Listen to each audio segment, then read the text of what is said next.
Air raid sirens in Ukraine's capital Tuesday night and an announcement directing people to take shelter in Kyiv's metro. It all came despite the White House saying President Trump and Russian President Vladimir Putin had agreed to an immediate pause in strikes against energy and infrastructure in the Ukraine war. Meantime, President Volodymyr Zelensky says Ukraine is open to any proposal that leads to a just, sustainable peace, but stressed the need for details and full transparency in discussions. I'm Ben Thomas. Ukrainian President Zelensky says he'll speak today with President Trump. A handful of federal judges is blocking several aspects of the Trump agenda, including attempts to cut the size and scope of government and block transgender people from the military. Elon Musk's Tesla dealerships, even individual vehicles, have been targeted by vandals. It's prompting speculation of a coordinated, covertly funded anti-Musk campaign. Tesla showrooms, vehicle lots, charging stations, and even privately owned cars have been targeted. Not all of the incidents have been definitively linked to politics, but there has been a clear uptick since President Donald Trump took office and empowered Musk to oversee a new Department of Government Efficiency that is slashing government spending. Experts on domestic extremism say Tesla is a predictable target for left-wing anarchist violence. A number of the most prominent incidents have been reported in left-leaning cities in the Pacific Northwest, like Portland, Oregon, and Seattle, where anti-Trump and anti-Musk sentiment runs high. Bernie Bennett reporting. Another success for SpaceX, ferrying 2 astronauts safe home after they were stranded for more than 9 months on the International Space Station. The astronauts now undergoing medical checks. Wall Street, Dow futures up 29 points, NASDAQ futures ahead 64. More on these stories, townhall.com. Let me talk about Relief Factor and how so many people enjoy a better, more pain-free life because of it. If you're dealing with everyday pain, it makes sense you'd want to try it first. Well, Relief Factor makes that pretty pain-free, too, with their 3-week Quick Start Kit for only $19.95, less than $1 a day. Relief Factor is a daily supplement that fights pain naturally. Relief Factor doesn't just mask pain temporarily, it helps reduce or eliminate pain. Visit ReliefFactor.com or call 1-800-4RELIEF, 800-4RELIEF for Relief Factor. Don't settle for less. Your dog deserves the best. That's why we created Dr. Fido's, a plant-based dog food topper packed with 40 ingredients, made with whole foods from carrots to bananas. Vet developed, dog trusted. This is the human-grade dog food topper that gives you peace of mind. Spoil them with the best. Go to drfidos.com and subscribe today and save $20 a month. That's drphytos.com. Turkish police have arrested Istanbul's mayor, part of a corruption and terrorism probe. The wife of Istanbul's mayor, Ekrem İmamoğlu, shrugs off the accusations. Dilek İmamoğlu says it's impossible Ekrem's guilty. His arrest marks a dramatic escalation in an ongoing government crackdown on the opposition and dissenting voices in Turkey. The state-run Anadolu Agency says prosecutors issued detention warrants for some 100 other people as part of the operation. İmamoğlu is a popular opposition leader and a key rival of Turkish President Recep Tayyip Erdogan. I'm Charles Dilladas. North Macedonia mourning the victims of a catastrophic nightclub fire. It killed 59 people, mostly teens and young adults, triggered nationwide protests against safety failures. The nightclub tragedy has become a rallying point for the country's youth. News and analysis, townhall.com. Presidents Trump and Putin want to put the U.S.-Russia relationship on ice. Literally. Hockey. During the talks focused on a ceasefire with Ukraine, Putin proposed a series of hockey games between the U.S. and Russia. According to information released by the Russian government, Putin proposed that the teams be called from the National Hockey League in the U.S. and the Continental Hockey League in Russia. Reportedly, President Trump agreed. The proposal comes after Russia was banned from international sports following its invasion of Ukraine in 2022. And it was in 2022, the Beijing Olympics, that Russia won the silver medal in hockey. Tasha Stevens reporting. The 6th U.S. Circuit Court of Appeals in Cincinnati hearing arguments in a lawsuit pitting a suburban Ohio school district's policy on preferred pronouns against free speech rights of classmates who believe there are 2 genders, male and female. The suit brought by Parents Defending Education, a national Christian organization. More on these stories, townhall.com.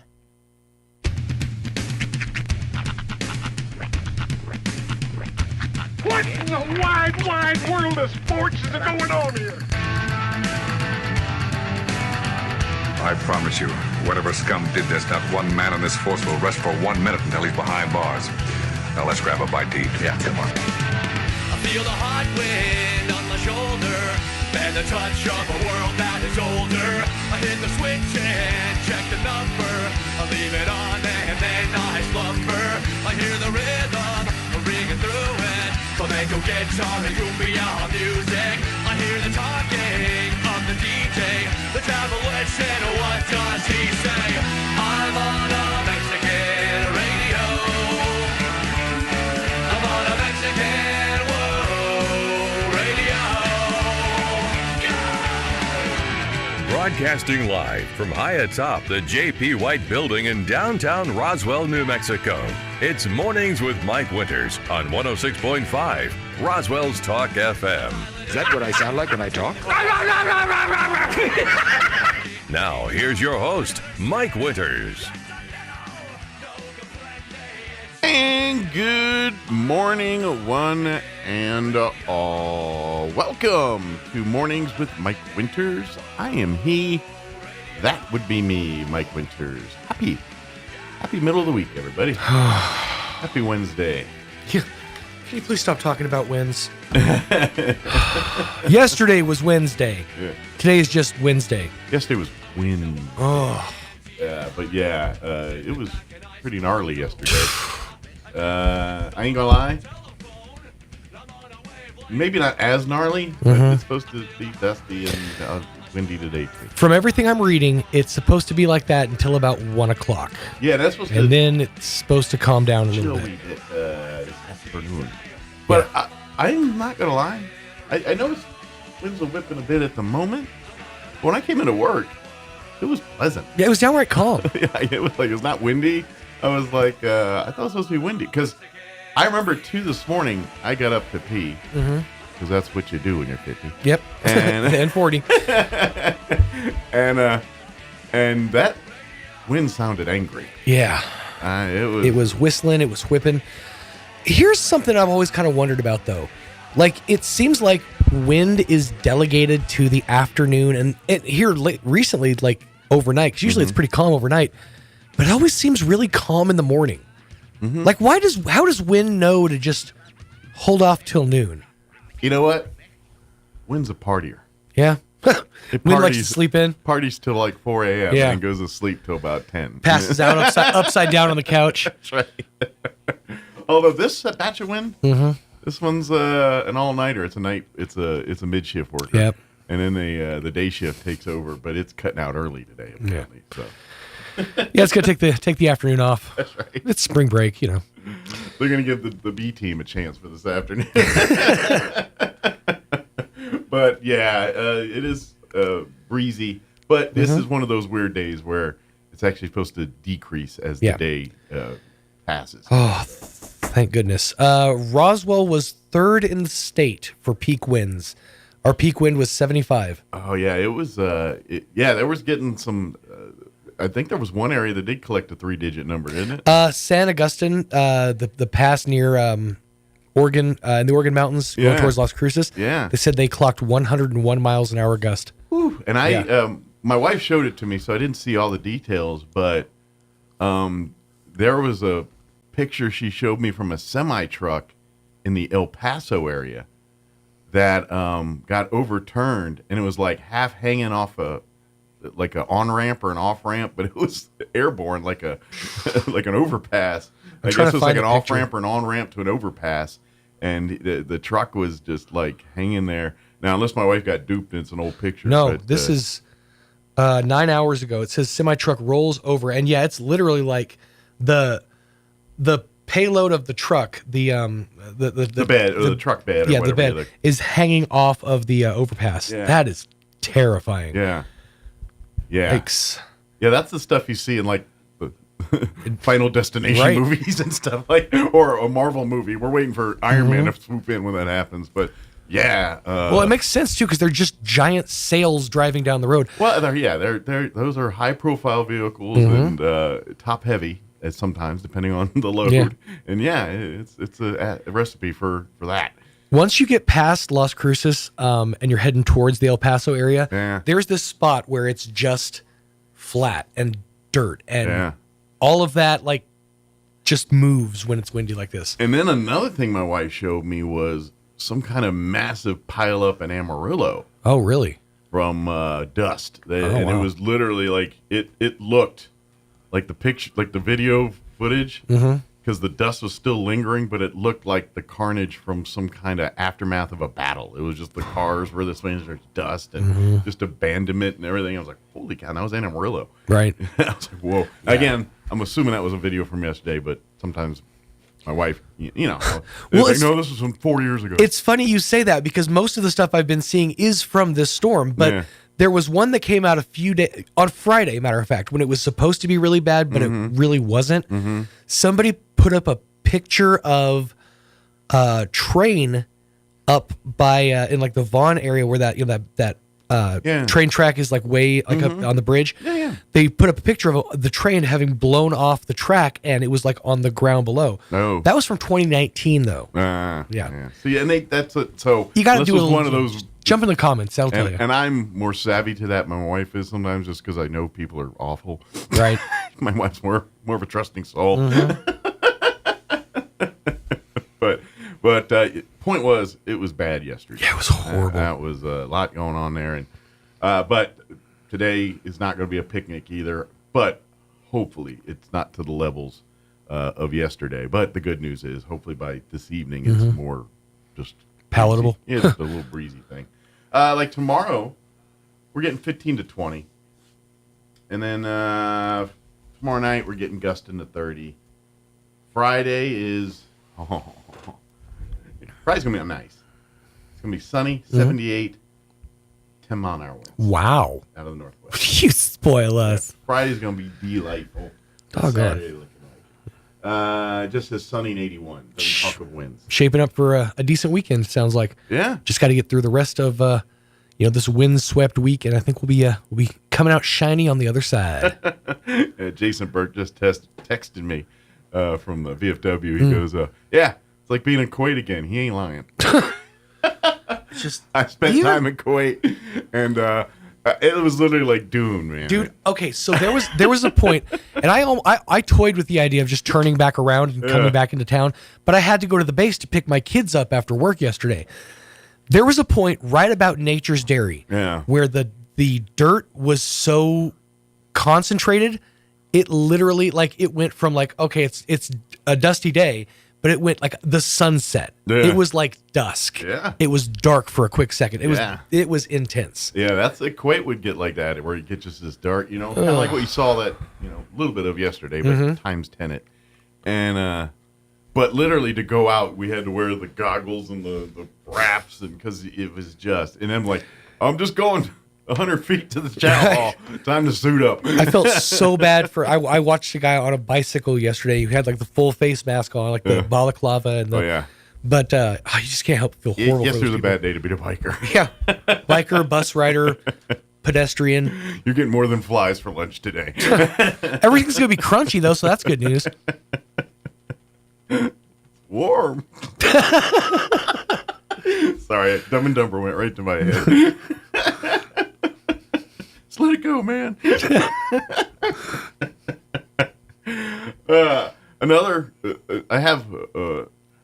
I didn't realize how much something I miss as much as then when it's gone. So this morning, you don't know what you got till it's gone. Yeah, I did, and I'm kind of don't know what to do with my hands about this. Gotcha. So this morning I went, and part of my routine is I do my morning ablutions, and then I, head out the door as I get my mug of water ready for the day and all that. Well, I go as I normally do to pull the top off to get the ice, and I noticed my straw was bent. I went, huh? My straw broke somehow. I don't know how it broke there. Snapped cleanly. So I'm like, oh, my straw. Now the cup I have has a feature straw or the little flippy thingy. Yeah. So I went with the flippy thingy now, and that's what I've got because the straw, it done broke. The metal straw, right? No, it's a plastic. It was green plastic that matched the cup. Gotcha.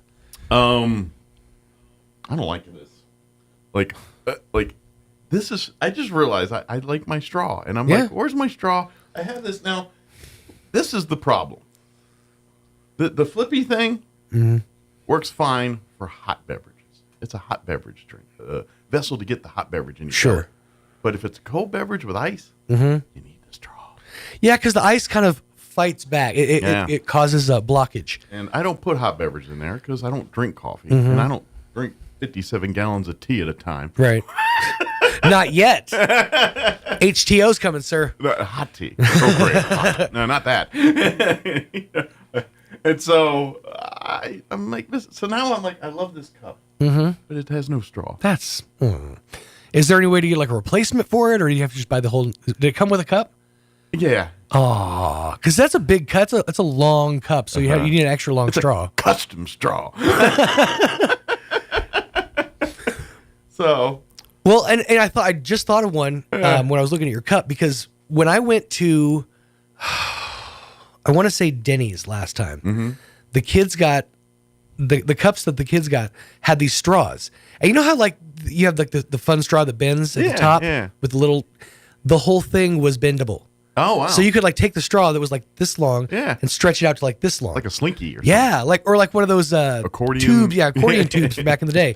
That's what you need is one of those. That's like next level silly straw. It really was, because you could like twist it around. Yeah, because the silly straw is an amazing thing, but it's a predetermined bendy. Yeah. But I am a man in my 40s, and I was jealous of my child's straw. Right. I'm like, I kind of want a straw like this. Right. How come you can't play when you're a grown up? If I shave real close, can I get a kiddie menu?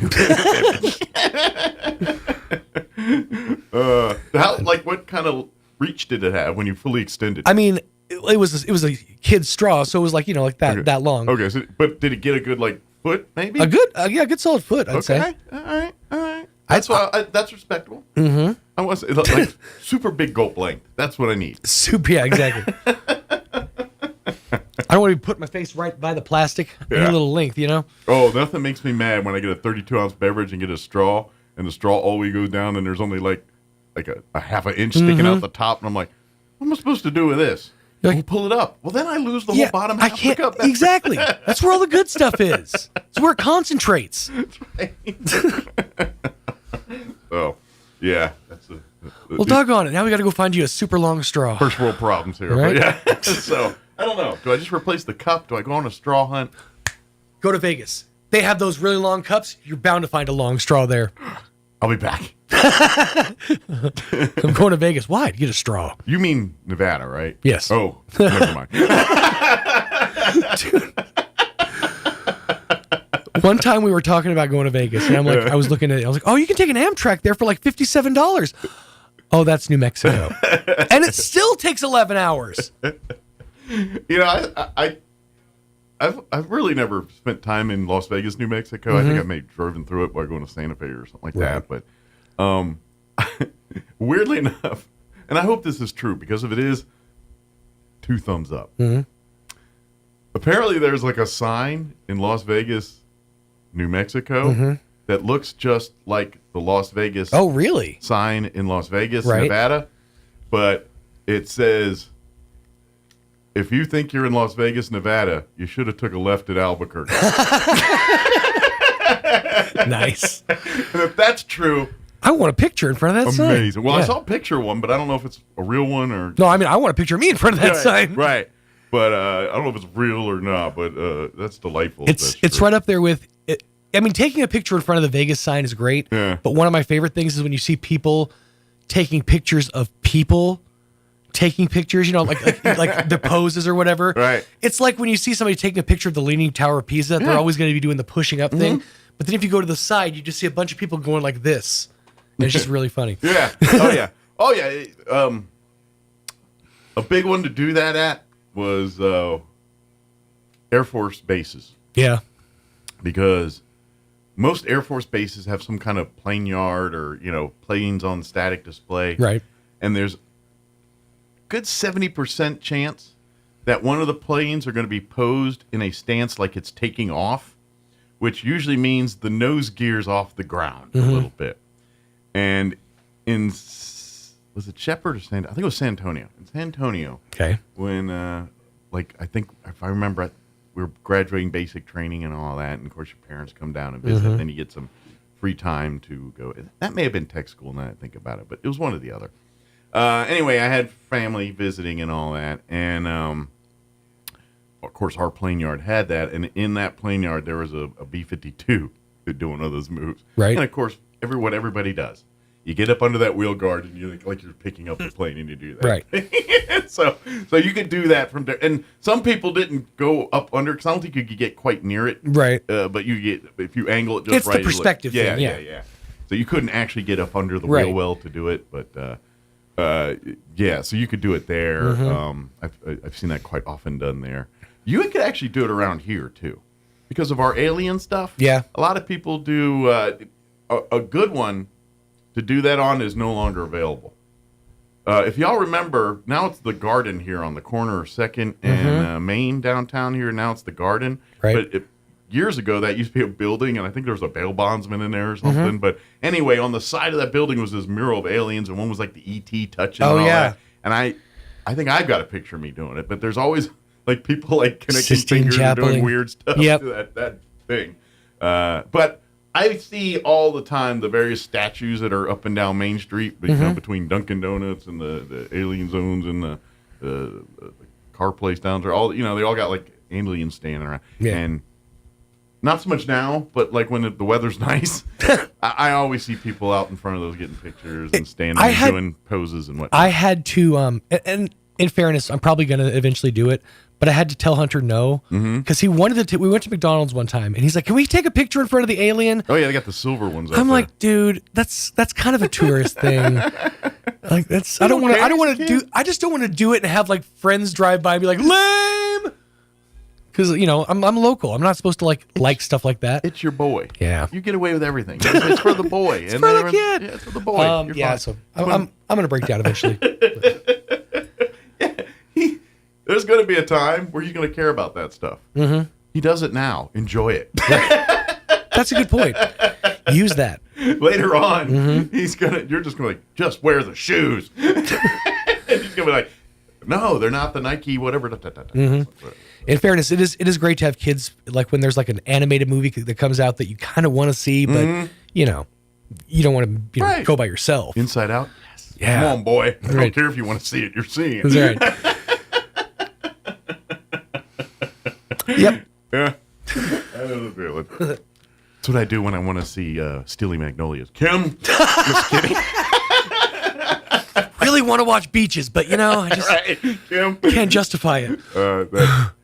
Jokes, people. I've never desired to see those movies, and you never will. Even in jest, he couldn't let it stand that he was watching Steel Magnolias. I don't want that slipping out there. That guy likes Beaches. No. Okay, it wasn't bad. Now, fried green tomatoes, cinematic masterpiece. That's right. Anytime I get to see... Mike's on his third watch through of riding in cars with boys. Right. Fried green tomatoes, man. This is why I watched Matlock today. That's some sexy right there. You can tell me you see a naked Kathy Bates. Sign me up. I had to settle down. I watched Hope Floats earlier. It's a little warm in here. Isn't that fried green tomatoes the one where she's naked in? I don't think that's the... No, I think there's one she's naked in. I thought it was that one. It's the one... No, I think it's called... I think that's As Good as It Gets. And no, it's not As Good as It Gets. But I think she in that? With Jack Nicholson? Isn't that the one? Kathy Bates? I thought. Hang on. I don't think so. What movie does Kathy Bates get naked? Wow, this is going to ruin my Google.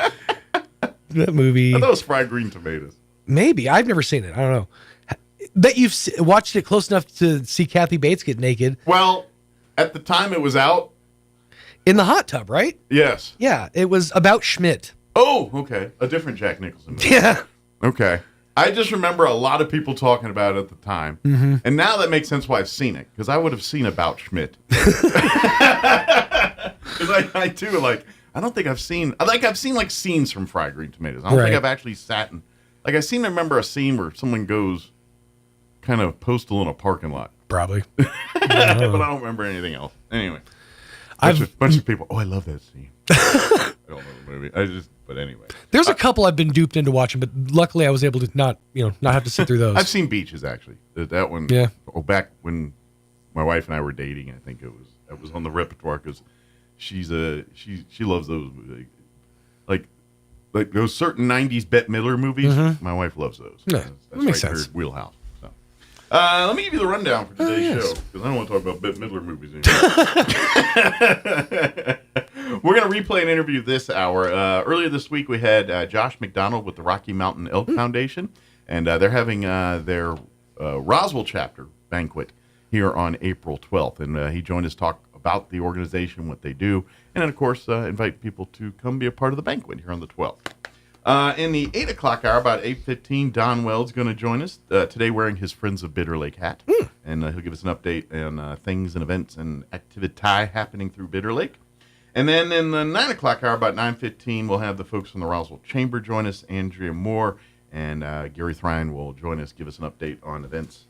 Of course, they got Rise Over Roswell coming up here directly, and some other events as well, too. So we'll talk all about that with them. Very good. And then the news is so the local National Variety Wall Street Business Update. I got a bevy of ads for some reason. It's the end of the month, I think, and I just have a lot. So we're going to play some commercials and whatever else we can come up with for today's show. But first, your weather. I'm meteorologist Ann Holliday with your Pecos Valley weather. The low-pressure system nearby will bring us gusty winds today that will elevate the fire danger threat. Our high around 63 in Carlsbad, 60 degrees in Roswell, will be 61 in Artesia. Clear tonight, colder, our low in the mid to upper 20s, then sunny and breezy throughout the day on Thursday with a high in the mid to upper 60s. That is your latest forecast. I'm staff meteorologist Ann Holliday. Thank you, Dan. Currently 46 degrees here in Roswell. Humidity's at 23%. It says winds currently are out of the northwest at 25, gusting to 39. My trees are whipping pretty well, so that might be pretty accurate. Today, expect the patchy blowing dust till about 3. Sunny, expect highs near 60s. The winds will be blowing out of the north this morning, 20 to 30. Gusting as high as 40 miles per hour. This afternoon, those winds will drop down 15 to 20 miles per hour. Tonight, clear skies. Expect an overnight low of 25 degrees. Winds out of the north, much calmer, 10 to 15 miles per hour. And then tomorrow, looking at sunny skies, a high of 67. South winds 15 to 20 miles per hour. Thursday night, winds will pick up a little bit, mostly clear. Overnight low of 34. South winds 15 to 20 early, increasing to gusting as high as 30 miles per hour. And then after midnight, those winds will drop down, back down to 5 to 10 miles per hour. Friday, looking downright pleasant. Sunny and 78. Northwest winds at about 10 miles per hour. That's going to sound so great, isn't it? On Friday? Yeah, that'll hit you well. Saturday, sunny and 81. No talk of winds yet. Sunny on Sunday as well. High of 79. And then looks like we'll be in the low 80s next week. So warmer weathers. I feel like we're officially transitioning into spring weathers now. Like I think we're done. No more. Oops, we slipped a frost in on you. I think we're actually gonna look like spring now. I mean, the winds sure feel like it. So, all right, 7:28. We're gonna take a quick break and then play our interview with Josh from the Rocky Mountain Elk Foundation. Don't go away. At Richland Motors, it's never been easier to sell or trade your current car, truck, or SUV for a newer model to hit the road in. Even if you don't purchase from Richland, they want to buy your vehicle for top dollar. But if you do buy from Richland, don't forget, they're the home of the powertrain warranty for life. That's a whole lot of confidence for you. See Richland for details. 2nd and Sycamore and 1309 Southeast Main. Hi, Chef Anthony Noble here with the Valley Cafe at 801 West Brasher. We love serving you our delicious meals for lunch and dinner. The next time you're in on Monday or Tuesday, bring the family and take advantage of our kids' dinner special. With the purchase of an adult meal, you get a kids' meal for 20% off. That's right. Get the kids fed, save a little money, enjoy what I got cooking in the kitchen. Come visit us at 801 West Brasher in the Orange Building across from Church on the Move in Roswell. We have it all. Come taste and see. Don't forget, you can also find the Valley Cafe on our website at toasttab.com/Valley Cafe. Also on DoorDash, Grubhub, and Uber Eats. What made Roswell Hyundai the #1 used car dealership in southeastern New Mexico? Great selection, great savings, and great people. Roswell Hyundai has an amazing selection of makes, models, and model years to choose from. If you can't find it, Roswell Hyundai can get it. And Roswell Hyundai will take any trade. The experts at Roswell Hyundai will work with you to get you behind the wheel of your next dream ride. So, what makes Roswell Hyundai the #1 used car dealership in southeastern New Mexico? You do! Come check out the Used Car Supercenter only at Roswell Hyundai, 1909 West 2nd. The Roswell Symphony Orchestra presents Kinderman Plays Beethoven, Saturday, May 3rd, 7:30 p.m. at Pearson Auditorium in Roswell. William Kinderman returns to Roswell to perform Beethoven's Piano Concerto No. 5 Emperor, along with works by Weber, Dvorak, and Richard Strauss. Tickets are on sale now at roswellsymphony.org or by calling 575-623-5882. Kinderman Plays Beethoven, Saturday, May 3rd, 7:30 p.m. at Pearson Auditorium in Roswell. Sponsored in part by Dr. John and Mrs. Deanne Kaysen and the Roswell Lodgers Tax. Time to move on into the Calico Cow Fabric and Gift Shop in Roswell. Spring fabrics are here and summer fabrics are arriving daily with a great selection of quilts, shirts, and rope bowls made right here at the Calico Cow. And great spring deals on Brothers sewing machines. They're on sale now. Plus, the Calico Cow can fix and perform maintenance on all brands. Out of town? Log on to RoswellQuilting.com to order. The Cow ships direct. The Calico Cow Fabric and Gift Shop, 200 East College in Roswell. Want to know how? Come see the cow. The need for American-made energy is forecasted to increase by over 50% over the next couple of decades. Coyote Willow Energy Park is a resilient, clean, and affordable solution to this increasing demand being planned in Chavez County. Join us at the Coyote Willow Energy Park Open House to learn more about the role Chavez County can play in meeting the need for an increased supply of reliable domestic energy. The project will provide a significant amount of new local job opportunities, millions of dollars of new local tax revenue, and local investments. Plus, it helps lower greenhouse gas emissions and improves grid reliability. It's a win for the local economy and the future of Chavez County. Stop by the Chavez County Joy Center in Roswell on March 27th between 5:30 and 8 p.m. Meet the team, ask questions, and discover how Coyote Willow Energy Park is powering a brighter future for Chavez County. Visit www.coyotewillowep.com to learn more and RSVP. A Greek-Canadian man invented the Hawaiian pizza. His name was Tex Colorado, and he was from Detroit. Here's Mike Winters. And joining us. Here's Mike Winters. And good morning. It is 22 minutes after 9 o'clock. And joining us in studio this morning from the Rocky Mountain Elk Foundation, Roswell chapter, I guess you could say, Josh McDonald is here with us this morning. Good morning, Josh. Yes, sir. Thank you so much for having me. I appreciate it. I'm so glad you can spend a few minutes with us. Appreciate this. I guess before we talk about the banquet and all the food and fun and all that we're going to have on the 12th, give folks a little bit about what the Rocky Mountain Elk Foundation is. I'm going to, people can kind of take a stab, based on the name. This is, this is with elks hunting. This is, it's all about the sportsmanship and just the traditions that are hunting and preserving and keeping those things going. Yeah, absolutely. We started back in 1984. 4 guys started it, and way back then they saw that we need to conserve. Mm-hmm. We need to conserve wild places for everything we like to do in the wild. Sure. Mainly for us is hunting, but not just hunting, for public access. Absolutely. And for everything. Well, and that's something that I didn't mean to cut you off there, but this is something I don't think most people realize. People that don't hunt, fish, not outdoor people, they just watch it on TV or see, live in the city or whatever. They don't realize the best stewards and conservative people that are conservative, the nature and everything, are people that live in it and use it and dictate. Hunters are the best conservers of our nature than most people on the planet right now. And I think that's a misnomer that most people think. It's the people that are actually the hunters, the sportsmen. These are the folks that take care of the land way better than anybody else. Absolutely, especially here in the United States, by any metric, hunters and fishermen are providing for conservation more than anybody else. And as we all know, as soon as 1 acre of land gets developed, it's gone forever. Absolutely. It will never be undeveloped. It will never get rewild. Yeah. So we need to conserve everything we can for hunting, fishing, and public access. And so it kind of, to me, it's like, look, there's people on both sides of the spectrum that I really think at the end of the day, you want the same thing. You know what I mean? Yeah. And that's what I'm trying to say is, this is common ground, folks. And for folks that that's what these hunters and sportsmen are doing. They're out there saying, no, there's a place for both. We can protect the wildlife we have. We can be good stewards of the land. Can be good stewards of the animals and species and the different cycle of life that goes on in these different pieces of property. And because the alternative is it gets turned into a neighborhood, a golf course, a new commercial shopping complex, or they just turn it into wilderness that nobody can do anything with. And guess what? When that happens, it gets worse than better, because now there's no one mitigating it, and there's fires, there's animals that can't do their natural thing because man is basically leaving that you know what I mean?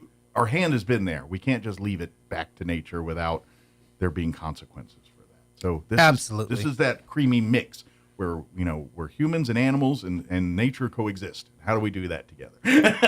Absolutely. And in a country that is divided in so many ways, almost all of us can agree that we do need wild places that people can go to and seek some solitude and use that resource as well. But it's also the traditions of us, of Americans and humans.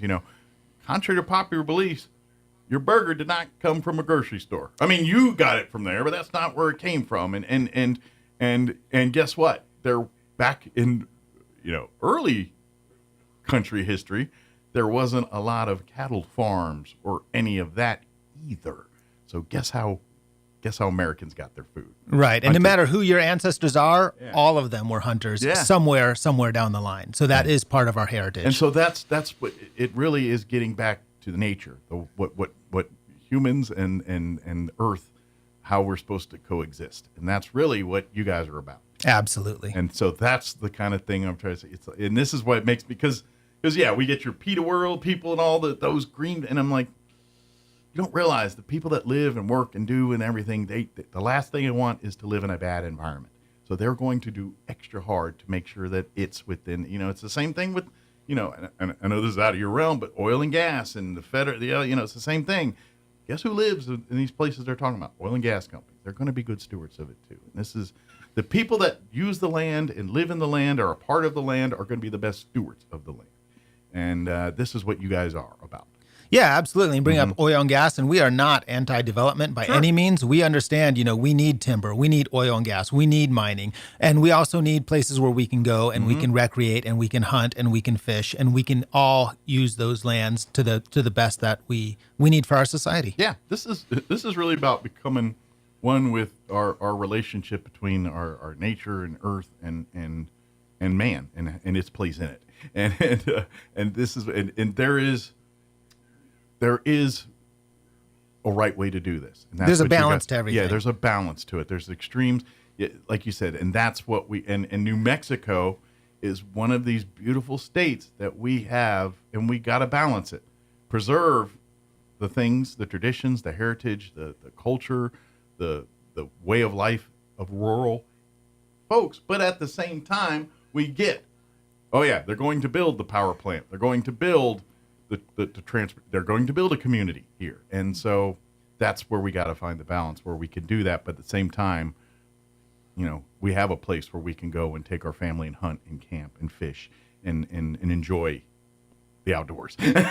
Right. And we want to make sure that we have those heritages and those traditions that keep on going. And as we know, across the country, some of those traditions are under attack, and Rocky Mountain Elk Foundation is there to stand up for hunters and their rights. Well, and I grew up Maryland East Coast area. That's where I'm from, the DC area. And similar but different problem is folks, East Coast is just way more developed than the West. It's just, they've had a little bit of a head start. Right. But it's just, land is not as open and available as it is out west here. To buy an acre of land in the DC area is way harder to do than an acre of land in New Mexico. Sure. And it's all developed and so if you want to see what the kind of things that you guys are trying to preserve, take a trip back east.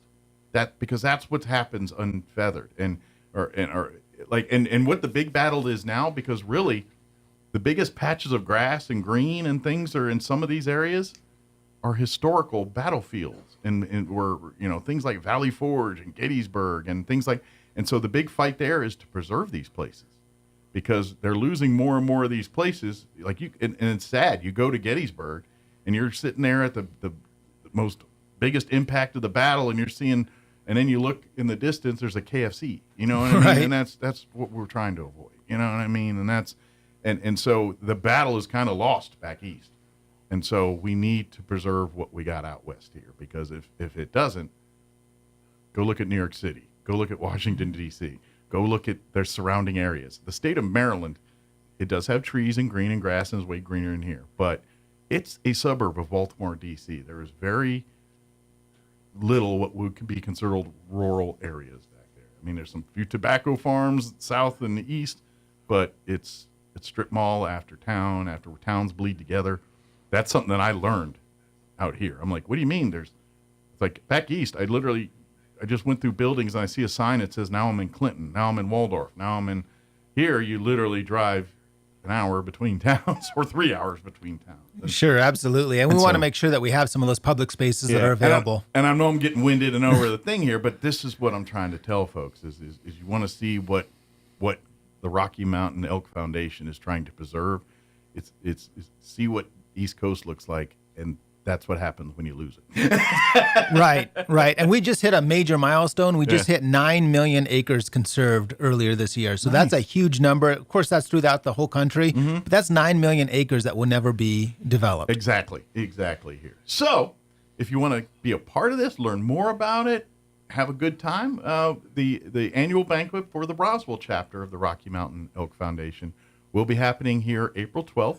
Out at the Eastern Mexico State Fairgrounds. Are you in the commercial building, Hobson Hall, or you know which building it is? It's the right next to I think it was the dairy area. Okay. That might be Hobson Hall. I think that sounds right. Yeah. Did they say the new building? Did they say anything like that? Did you hear any of that talk? You know, I don't remember which one it is. But anyway, it'll be there at the fairgrounds. Just, park all the cars there. Now, talk a little bit about what's going to happen there on the 12th. A little bit about what the night's like and what you guys are going to be doing. So the doors open at 5. We'll have some games, some raffles. Last year, I want to say we gave around about a dozen firearms we gave away. Nice.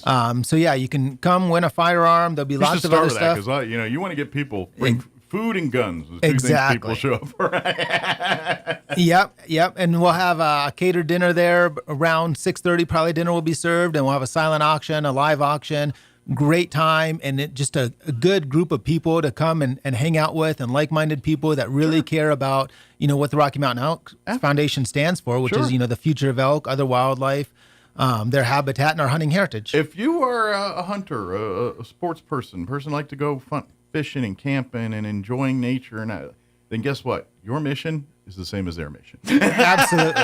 Yep. And I would say, at least here in New Mexico, and I deal with the whole state, I would say about a third of our volunteers don't hunt. They just support the mission. Sure. So most of our volunteers are hunters, but not all of them. Yeah. So even if you don't hunt, you're still welcome to come down. If you can appreciate the beauty and the nature and what is New Mexico, if you can appreciate that, then you can also appreciate that. Yes, absolutely. And you can always find us on rmef.org. I want to throw that out there. There's a little button there you can volunteer. Okay. And if you hit that button and give us your name and email, it'll come to me. And no matter where you are in the state, I mean, we need help here in Roswell. We need volunteers. We would love to have everybody down here. But if you're listening and you're somewhere else in the state, just hit that volunteer button, and I'll get you in touch with a chapter near you. Absolutely, yeah. This is the thing. This is, we support it. Yes, if you're here in Roswell, please, love you. But yeah, if you're in Lovington or Hobbs or up north, let's get you in touch with some of those folks too. Absolutely. And the backbone of Rocky Mountain Elk Foundation is volunteers. The only way we can get what we do done is through volunteers. And we have banquets, and we also have work projects throughout the state. So we do things like providing guzzlers, wildlife drinkers, reseeding after fires, getting rid of old fencing. So we do a lot of projects throughout the state, not just fundraising, but fundraising is a lot of what we do as well. Putting that the actual conservation work and repair work from Mother Nature's previous yes, sir. Mother Nature's things and stuff, or man's implement there on Mother Nature there, which does happen. And to be honest, this is the kind of stuff like, and I don't like getting political, but this is one where you need to understand a little bit of the impact of politics here. When they kind of come and make these natural wilderness, when the federal government designates land as wilderness, the problem there is that it becomes off limits to everybody.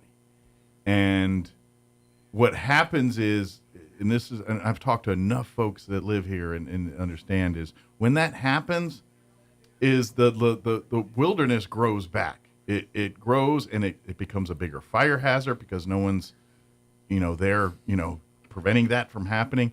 Animals lose hunting grounds because, like, this is why you see, when they started creating wilderness up in Lincoln County, now you're seeing spotted owls hanging out at Walmart. You know why? Because they can't hunt in their grounds anymore because it's too thick to see it. So now they're hanging out at Walmart, hoping you drop your hot dog. So that's what's going on there. And so this is the thing. We can't just let it go back to Mother Nature because we're already here and it's going to create problems. But we can go the other way and be a working hand partner with Mother Nature.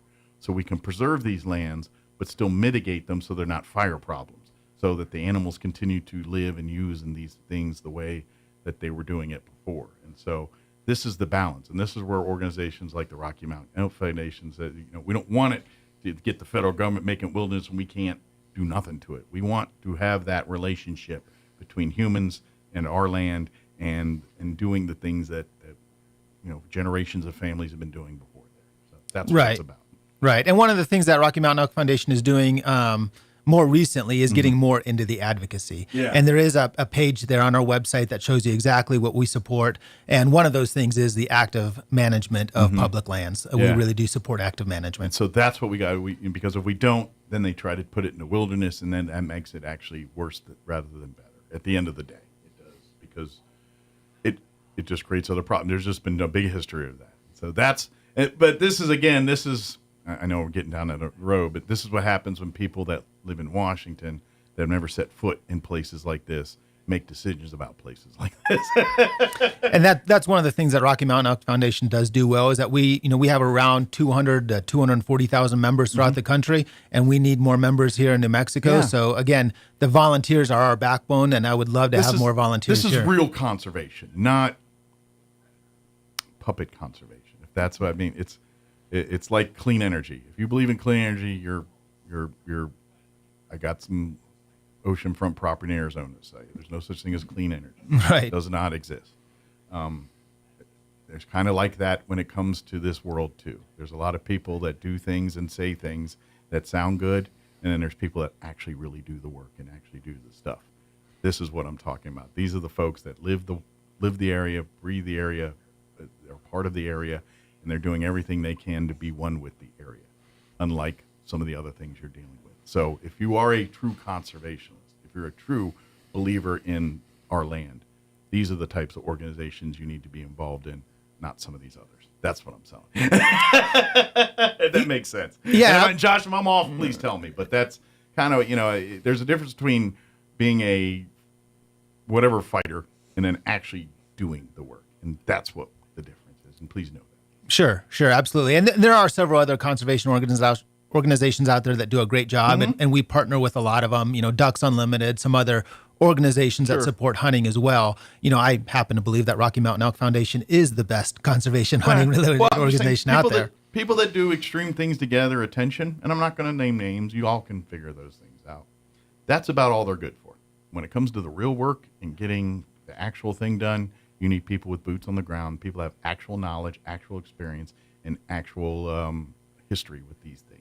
Right. And there are the other side of it too. Like I said, hunting is being attacked throughout the country. So if you believe that's an important part of our country and our heritage, we would love to have you as a volunteer. We'd love to have you as an attendee to the banquet, and come on down and you'll meet people just like you and have the same similar thoughts. None of us would be here without those people doing what they did before us. Sure. Absolutely. We all would have starved to death. Yeah, absolutely. So April 12th, what time does everything get underway there?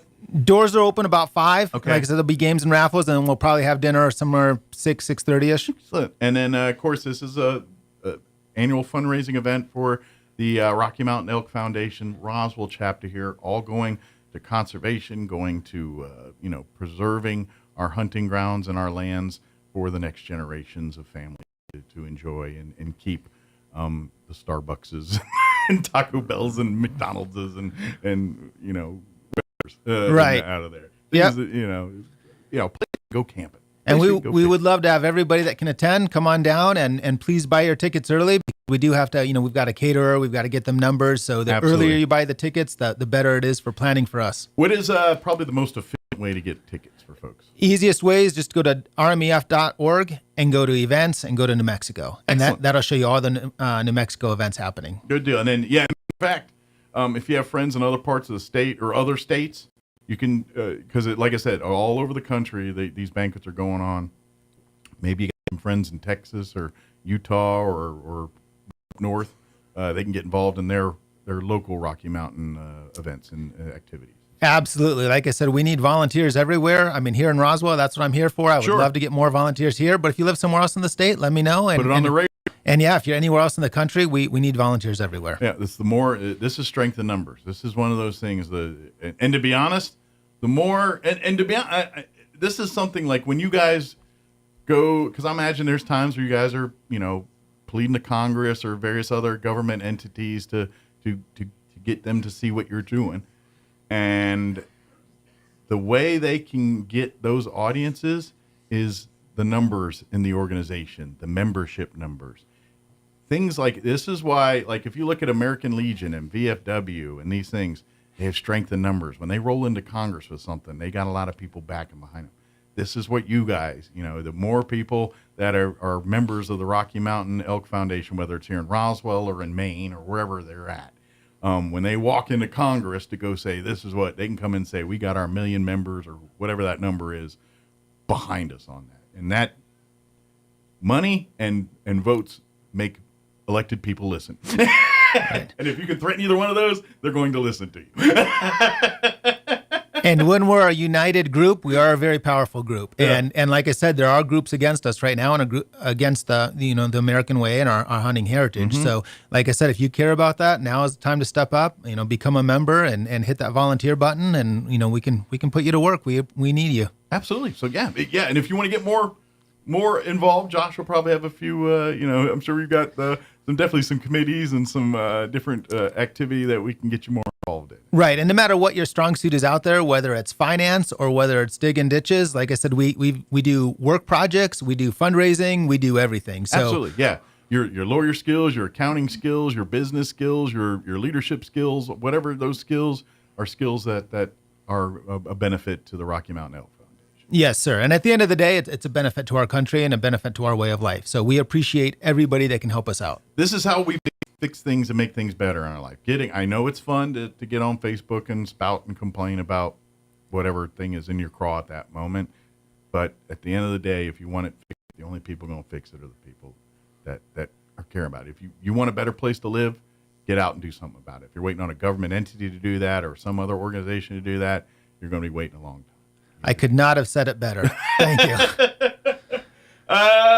Is there any other information, anything that, Josh, we want to mention that I sometimes get spaced on things or just anything about the organization that we wanted to touch on that I kind of sidetracked us on? Sure. We are on Instagram and Facebook, but the best place to get information is rmef.org, and we've got everything there from hunting tactics to our advocacy page to recipes to the volunteer work we're doing out throughout the country. So that's probably the best way to go. And like I said, we need help. So this is as much as it is the advocacy group, it is a social group too. So it's a community. Yeah, absolutely. And even if you don't think you have something to help, come on down. And once you start talking to people, if nothing else, you talk to people about what they were hunting last year, where they had success, where they didn't see things. So it's a great place to just come hang out and talk to like-minded people. Right.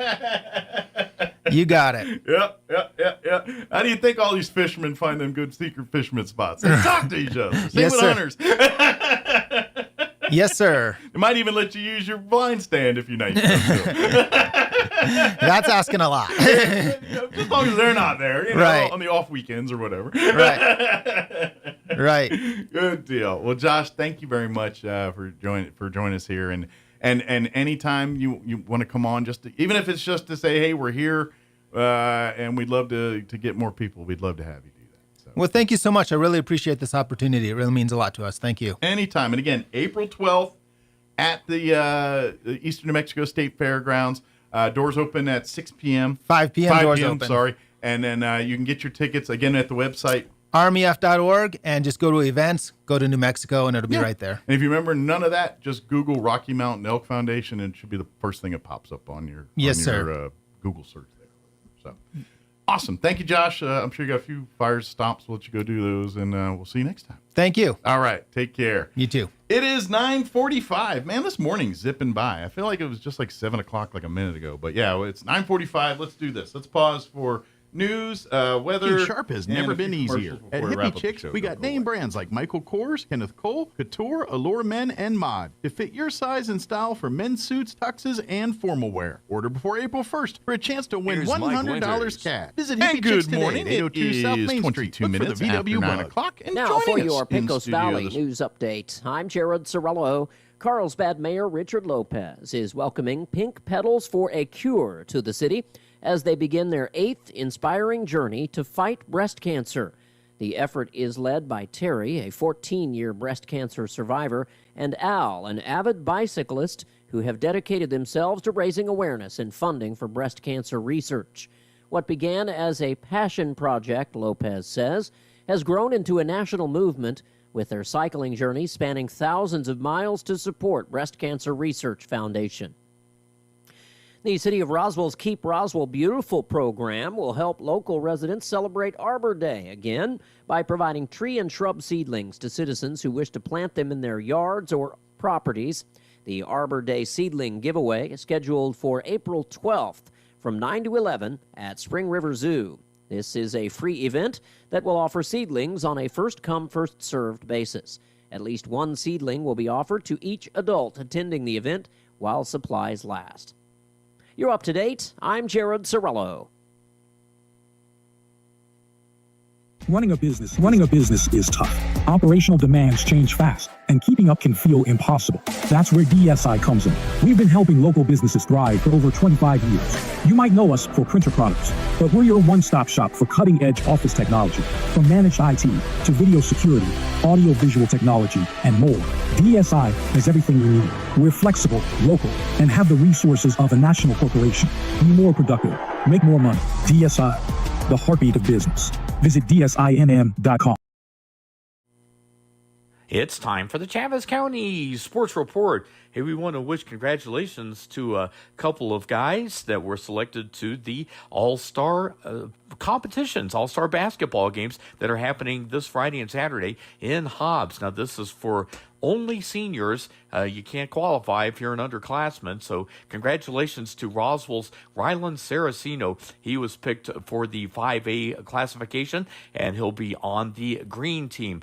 And from Hagerman, Javon Aguiar was picked for the 1A, 2A boys team, the green team specifically, and both of these guys will be in action.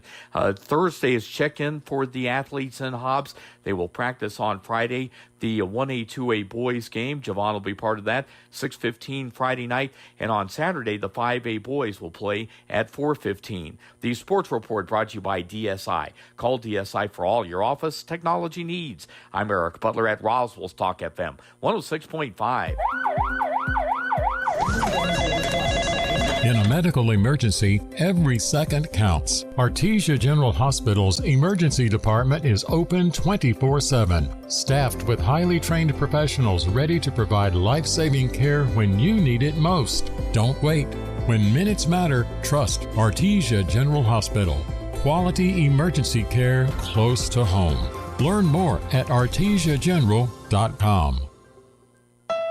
Double Up Days are back at Roswell Honda, and that means double your down payment. $500 becomes $1,000. $1,000 becomes $2,000. Up to $2,000 means $4,000 towards your next new or pre-owned vehicle, like a 2020 Chevy Silverado priced under $30,000, a 2022 Dodge Charger SXT slashed to under $24,000, or a 2016 Ford F-150 priced under $20,000. Double up and save during Double Up Days on now at Roswell Honda, 2177 West 2nd.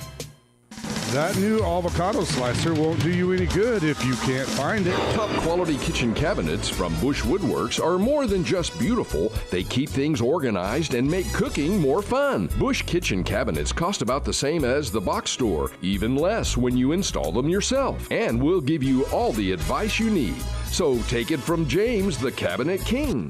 Come see us at Bush and let's get cooking.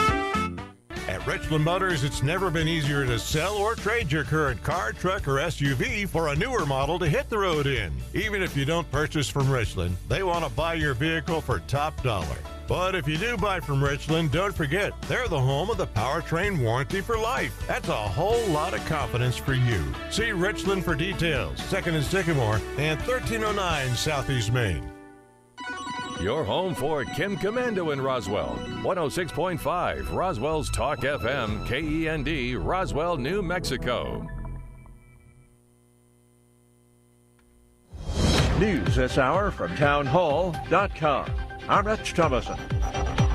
A Biden-appointed federal judge in D.C. is blocking, at least for the time being, the Pentagon's ban on transgender people in the military. Supreme Court Chief Justice John Roberts rejecting President Trump's call for the impeachment of certain judges. In a rare statement of rebuke, the Chief Justice said for more than 2 centuries it has been established that impeachment is not an appropriate response to disagreement concerning a judicial decision. Roberts issued his statement just hours after a social media post from Donald Trump, who described a federal judge as a troublemaker, agitator, and radical left lunatic who should be impeached. The judge had blocked deportation flights being carried out under an 18th century law. Greg Clugston, Washington. Working with NASA, SpaceX has safely brought home 2 astronauts. They were stranded for more than 9 months on the International Space Station.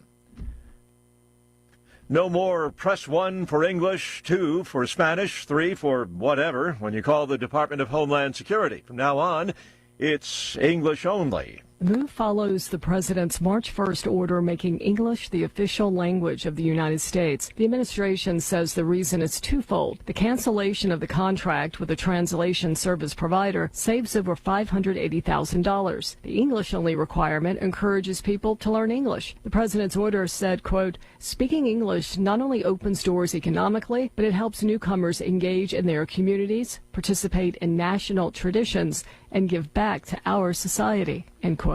Keisha Stevens reporting. The UN says an international staffer has been killed, 5 others wounded, an explosion in the Gaza Strip.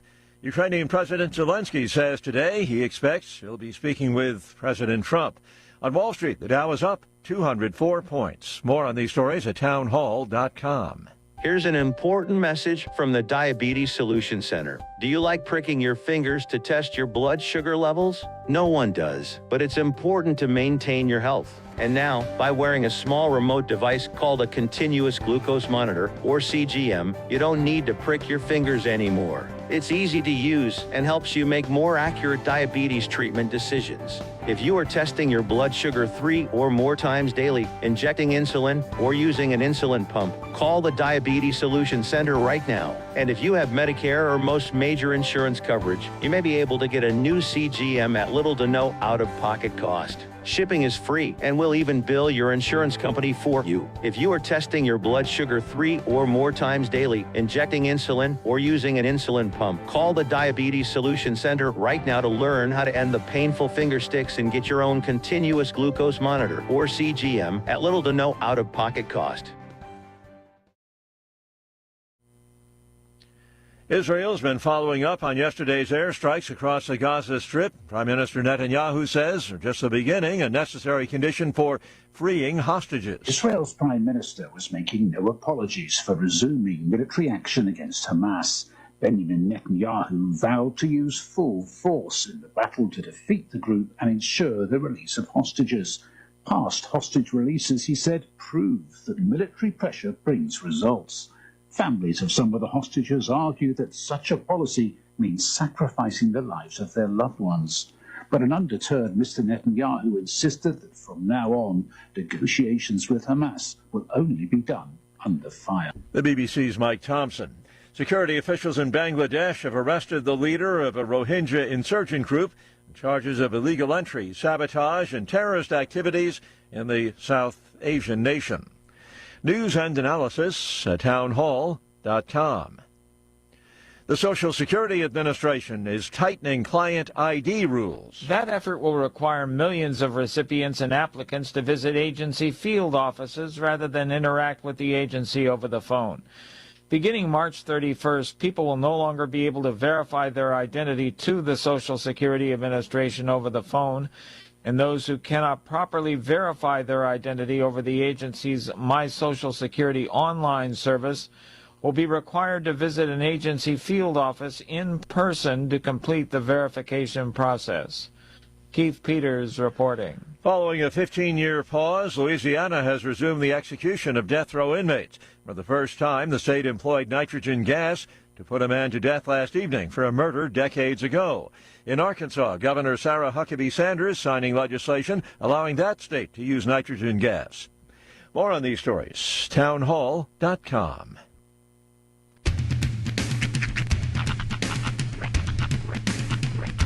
What in the wide, wide world of sports is going on here? I promise you, whatever scum did this, not one man in this force will rest for 1 minute until he's behind bars. Now let's grab a bite to eat. Yeah, come on. I feel the hot wind on my shoulder and the touch of a world that is older. I hit the switch and check the number. I leave it on and then I slumber. I hear the rhythm ringing through it. Flamenco guitar and cumbia music. I hear the talking of the DJ. The travel listen, what does he say? I'm on a Mexican radio. I'm on a Mexican radio. Broadcasting live from high atop the J.P. White Building in downtown Roswell, New Mexico. It's Mornings with Mike Winters on 106.5 Roswell's Talk FM. Is that what I sound like when I talk? Now, here's your host, Mike Winters. And good morning. It is 6 minutes after 8 o'clock. Welcome to hour number 2. Drop and deuce. Blowing deuce. Blowing deuce. Mornings with Mike Winters right here on 106.5 Roswell's Talk FM. Happy Wednesday, everybody. Yep. Welcome to the wind. Today they call it Wednesday. So ironic. Weirdly enough, the wind's going to dissipate as the day progresses, and I don't think it'll be as bad as yesterday before it dissipates, but it could get a little dusty and all that out here before it goes away today. No, ours held strong. It was my house was shaking a little bit, but other than that, we were fine. But yeah, no electricity lost in our area. Was it like Looney Tunes where the house is like whoop, whoop, whoop, you know how they are? Right. Fans get smaller. Well, a couple all the awnings like a couple of those gusts, I was like, I don't want to walk over to that side of the house because it's going to tip the weight in that favor, you know. So I was like trying to counterbalance the weight. Nobody breathe. All my heaviest friends, come on over. We're having a party. We're holding this place down. Somebody in there. All right, everybody. All right, you over here. Come here. All right, let her rip. It's all right. I've got these matches. We'll be fine. We will figure this out. Don't let hold.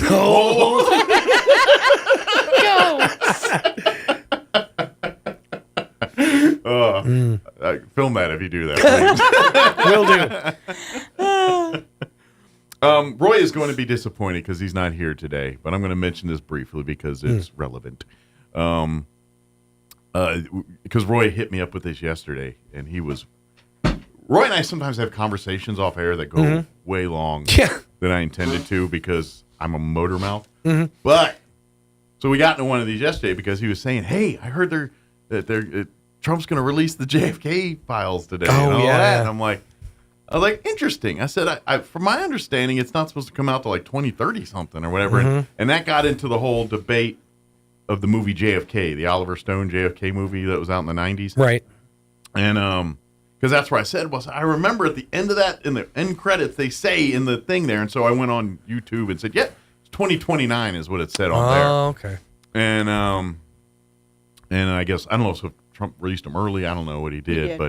But from I guess they've been out 12 hours, 24 hours now, I guess, and of course you know where I'm going, going to X, see what the cyber sleuths come up with, and pretty much nothing. Yeah, it's kind of what I was thinking. It feels like a real nothing burger. Everything that's been said or everything that's in there it's pretty much been released already in some way, shape, or form.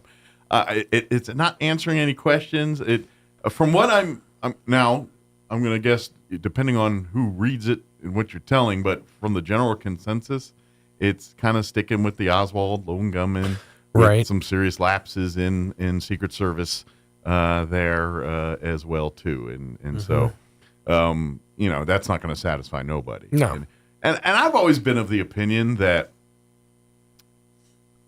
okay, maybe Oswald had help, but there is no way ever in the history of human beings could the JFK movie be remotely accurate. There is no way. I mean, don't get me wrong. That movie raises a lot of cool questions and makes you think, and there's a lot of interesting things to ponder. Sure. However, if you can rationally give me an argument that allows the mafia, the communist government, and the United States government all to work in concert to kill one man and not one person leak that out over 60 whatever years it's been, I got some bridges in Arizona to set, man. Because if you're going to buy that nugget of you'll believe anything. Yeah, that's true. And there's no way you could pull that off with that without someone spilling the tea all about that one. So does it address I'm curious, the documents that were released, I'll have to go look. Were they redacted documents? I don't know, to be honest. Because I'm curious. Honestly, I've never looked at one of them, and I didn't see anybody say anything about redacted stuff. Okay. But that being said, it may not. Because they could release documents and just have them heavily redacted and take out the parts that people actually want to know. Well, and like I would not be surprised if Lee sought help, because he was a communist sympathizer. He went to Russia. His wife is Russian.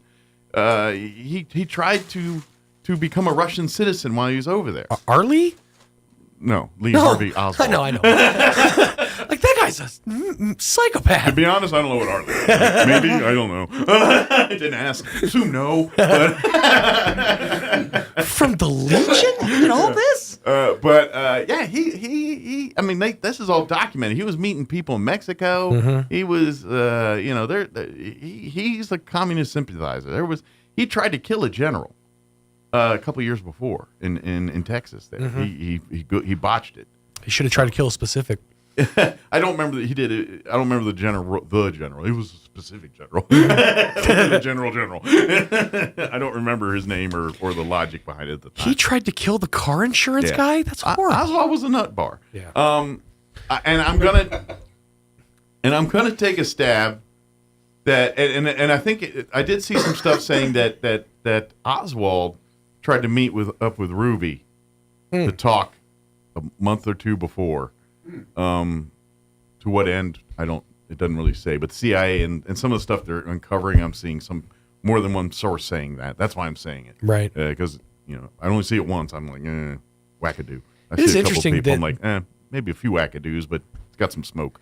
It's interesting that it's maintained the level of interest that it has over the course of there's so many unanswered 6 questions. decades. And people have also, it was also done on a national audience in front of everybody. It's another one of those where were you when the world stopped turning moments in life, and so everyone that was alive during that time can tell you pretty much exactly what they're doing the moment they found out. So it's one of those. So that's always going to keep him, as long as there's people on this earth still alive that experienced it. That's always going to stir up. And I can tell you, if you've ever been to Dealey Plaza, it's interesting. Highly recommend it. Go see it. The book depository they've turned into the 6th, 7th floors and a couple. I mean, it's still a working building, offices and stuff. But the top couple floors are now a museum, a very well. There's a star on the road, right? An X. An X. Yeah, well, that's just too convenient. He had a mark. He knew where to shoot. And he knew where to aim. They should have moved that X. And don't drive over it. Come on. God, I knew that. But it's interesting, and so I highly recommend it. However, you walk within a couple blocks of that whole Dealey Plaza area, you cannot escape conspiracy theories. People handing you newspapers, everyone offering their theories, their take. Yeah, and it's and I don't know if it's gotten more modern. I haven't been in a minute because I don't know. Maybe now here's an app. It used to be just guys handing. Let me airdrop you this handing out newspapers conspiracy theory.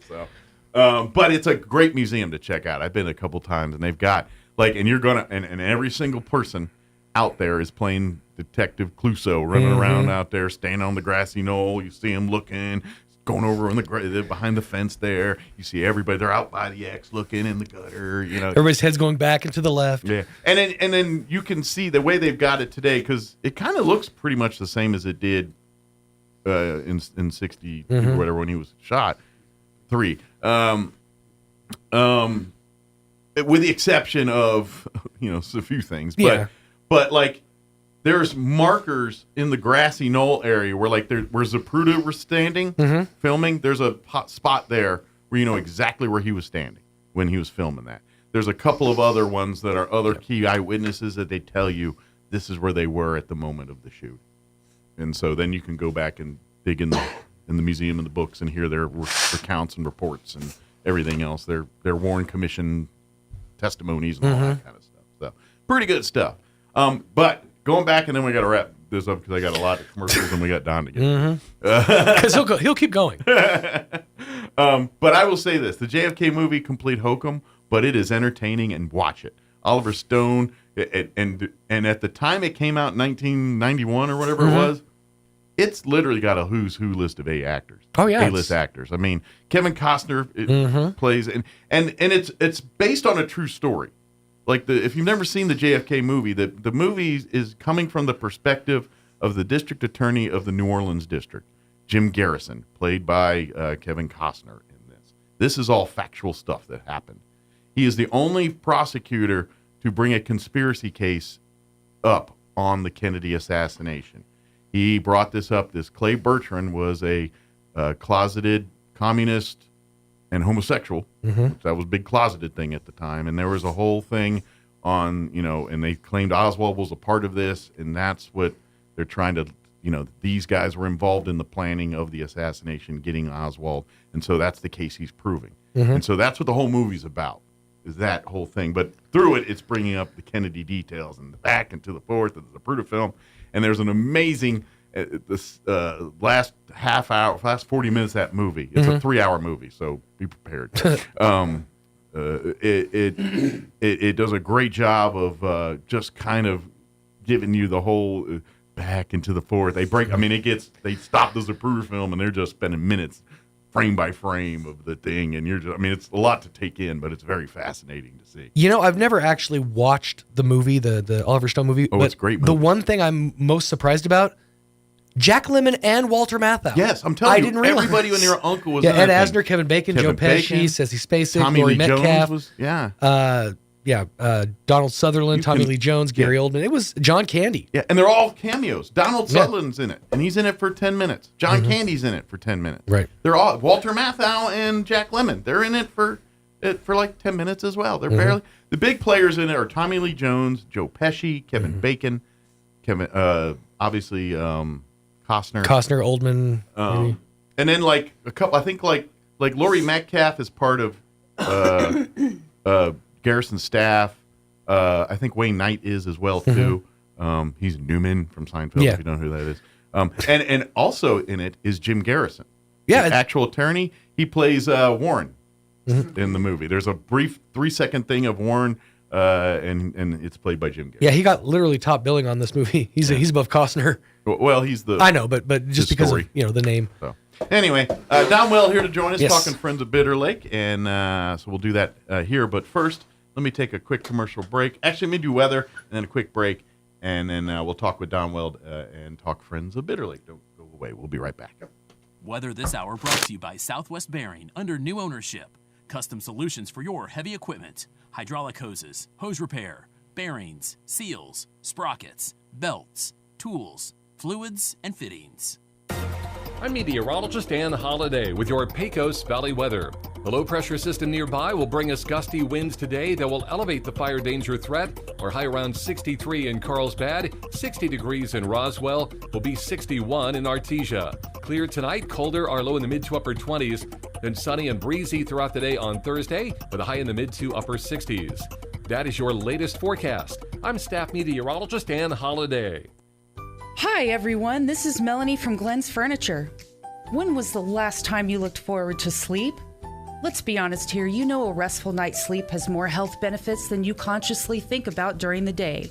Here at Glenn's, we carry Serta mattresses, and they've been in the business for more than 90 years.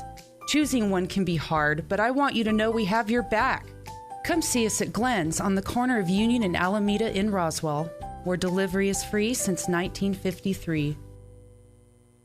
Have you spent a lot of time trying to whiten your teeth with no real success? Here at Carabelli Dental, we have a solution. Get that perfect smile you've always wanted with veneers. Veneer treatment is quick and minimally invasive and will provide you with a confident smile in just a couple easy steps. You deserve to love your smile, so don't let another day pass you by without calling us to start the smile design process. Come see the team at Carabelli Dental at the corner of 9th and Main in Roswell, or call 575-622-4455. Get ready, Artesia. The main event car show and cruise is rolling into town Friday, March 28th and Saturday, March 29th, 2025.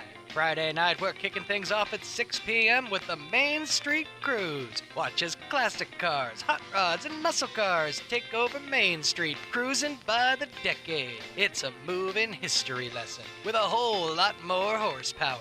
Then Saturday from 9 to 3, downtown Artesia transforms into the ultimate car lover's paradise. Cars, trucks, motorcycles, bikes, even tractors. It's free family fun with music, friendly competition, and more. Want in on the action? Register your ride at artesiachamber.com or stop by 107 North 1st Street in Artesia.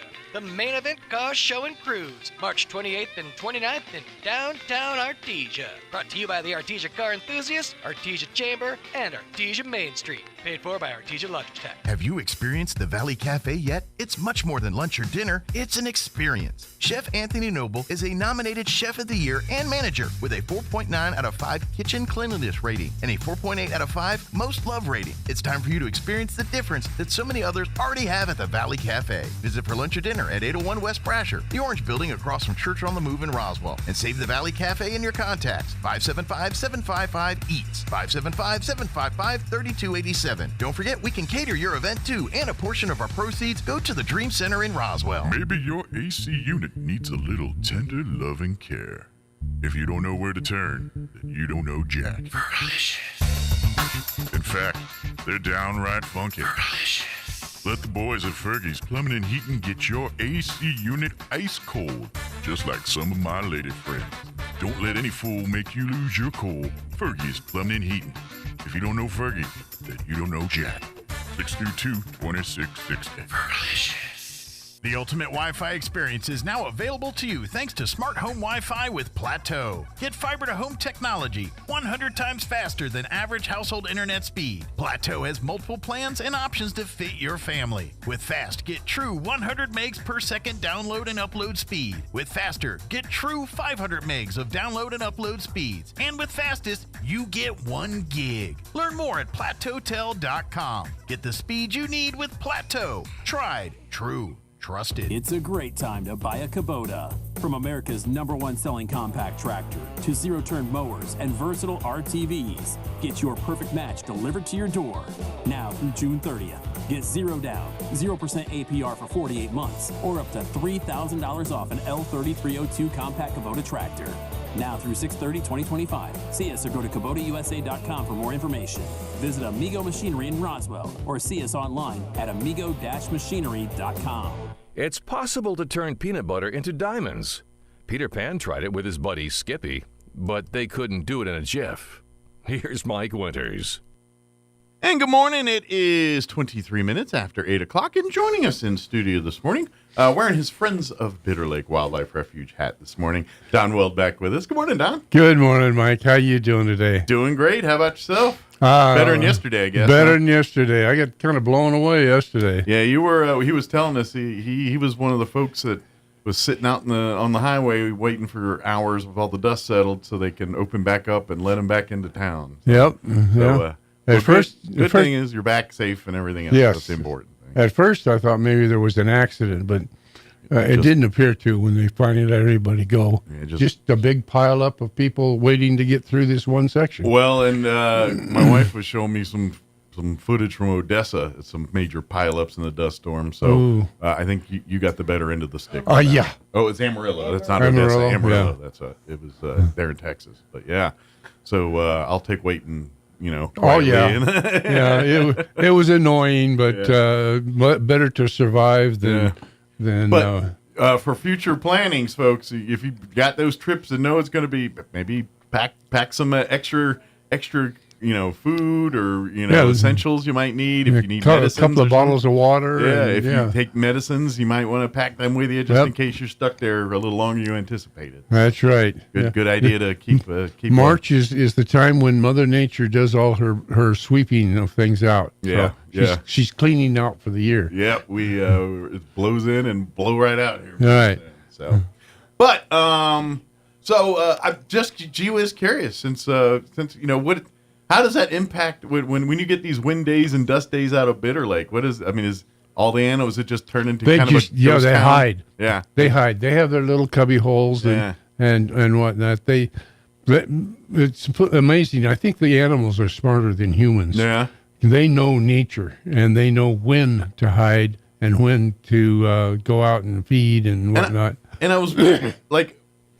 As far as the migrations going, are they still migrating, or are they pretty much at destinations at this point? The cranes have pretty much gone. This is March. By March, they're on their way. Okay. The geese are the same way because they go up to Canada to breed too. So I just didn't know if maybe with these high winds, maybe they're like, well, we didn't get as many because they got blown off course and are heading up a different direction or anything like that. There may be some course corrections. Yeah, I wonder about that. It's like, did we get a different batch that maybe come further east and said, we're going to blow into this one this year. Yeah. So I just didn't know if it maybe brought a different batch or a little less than we normally see or anything like that. Well, not that I know of, but I'm just curious. It could have. Yeah. Very well could have. I mean, their radars and whatever they use to navigate, they're very much susceptible to the winds and everything else, and they'll get, they're just heading north. They may not. They're getting a general direction, not a specific One year point. we got a crane out of Siberia that normally winds up in India. Wow! So it got really blown over into our pathways and wound up spending the winter down here. Now it went back with the group, and we can only assume that it got back over to where it wanted. Caught up with the got its own group again, and we never saw him again. But it's just a 1 year. Or you wonder if maybe they just catch on with another flock somewhere. If they can't find theirs, do they just could be pack into another one? Yeah. Kind of thing, of course, they have their home bases, north and south. Gotcha. They have the normal. They probably hit. Okay, I know where I'm at. I'll go back to a point where I know where my people are at, and then I'm going to eventually catch up with them. Right. Yeah, it makes sense. Yeah. Like you said, they're smarter than we are when it comes to those kind of things. Yeah. It's instinctual for them. Cranes mate for life. So if it was a mated crane, I'm sure he was looking for his partner. Yeah, they're looking for their particular people, not just their type of people. Right. That's right. Makes sense. Makes sense. I was just kind of curious about that because I was thinking, this is a resting but like, if the winds are bad, the weather's bad, I imagine that makes travel for these animals. Sometimes they miss the mark getting here. Yeah, they do. Or others that weren't intending to come here end up coming here. And it's even worse for things like butterflies. I would imagine. The monarchs. Oh, I don't even know how they navigate at all. Oh, they're so light. I just imagine they're just float on the wind.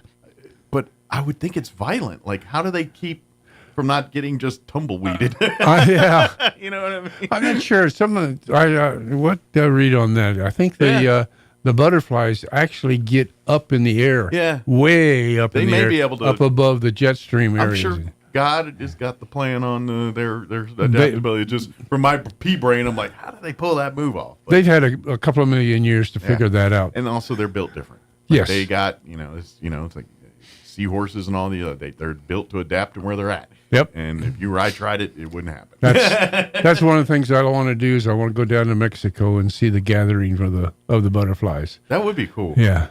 I better do it quick because I understand that area is under attack. So. Oh, is it? Yeah. Oh man. The humans have got to meddle in everything. So the world we live in, we got that. That's kind of we got to balance. Find the balance. Mm-hmm.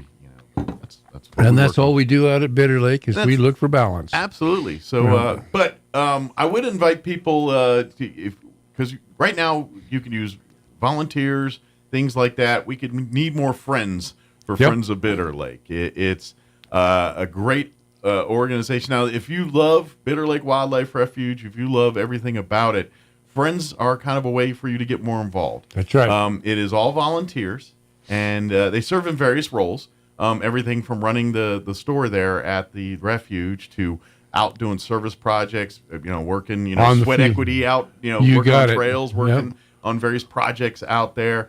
But we also have the fundraising, the other side. So if you're like, well, I love to get involved. I'm not much for digging in dirt and things. Okay, well, we got many different ways you can serve through the Friends. Now, if you want to dig in the dirt and go exploring and all that, we can help you out there too. Yep. Because that's one of the perks is you get to really get behind the scenes with Bitter Lake sometimes. There's areas of that refuge that are not accessible to the public by design. Because as Don and I say every time, that facility is not for you. It is for the natural, the wildlife, the animals, the natural plant life, the everything. That's it. We are there as spectators. We're there to watch and learn. We're not there to get involved or interact. We're there to observe and report, I guess. And so that being said, as a friend of Bitter Lake, you will access some of those areas that the public doesn't generally do on an as-needed basis, because sometimes sometimes we have like archaeology or conservation projects that are going on out there, because weirdly enough, as we talk about nature and all that, there's a abundant of human history out there too. Oh, yes. Native Americans and the buffalo hunting trails, and so we've got folks studying that out there sometimes. But generally, those parts of the refuge, you don't get to traipse through. That's off limits. But as a friend, when those opportunities arise, you get to go be a part of that. So just a perk. We have buildings out there that were built by the CCC. Yeah. Conservation Corps. So another layer back of history. in the 30s. It's not, that's so more modern history, human history. Yeah, that's right. Yeah. And so that's what Bitter Lake's all about. So if you love that kind of stuff, you love history, you love nature, or just love the purpose of what they're doing out there, becoming a friend is a great way to doing that. And even your membership, just becoming a friend, your membership, all your money goes back to projects there at the refuge. Same thing when you go to the gift shop there and you're buying books or a T-shirt or a toy for the kids. All the profits. All that goes back to conservation efforts in some way. I know you and I talked a little bit last time, but as far as with the Doge impacts, are you guys seeing any kind of impacts of that out there? Or keep your fingers crossed. So far, we haven't had anybody eliminated from the staff good. at Bitter Lake. Now, at least at the pull last. back the curtain. There's not a whole lot of people out there on that staff. That's anyway, right. Yeah, we're kind of cut back anyway. Yeah. Unfortunately, we're going to lose our manager. She has been a godsend for that refuge. So some big shoes to fill there. Yes, very much so. So for temporarily, they have another manager. Coming in from now. Is that a spot. Doge thing or just time to retire?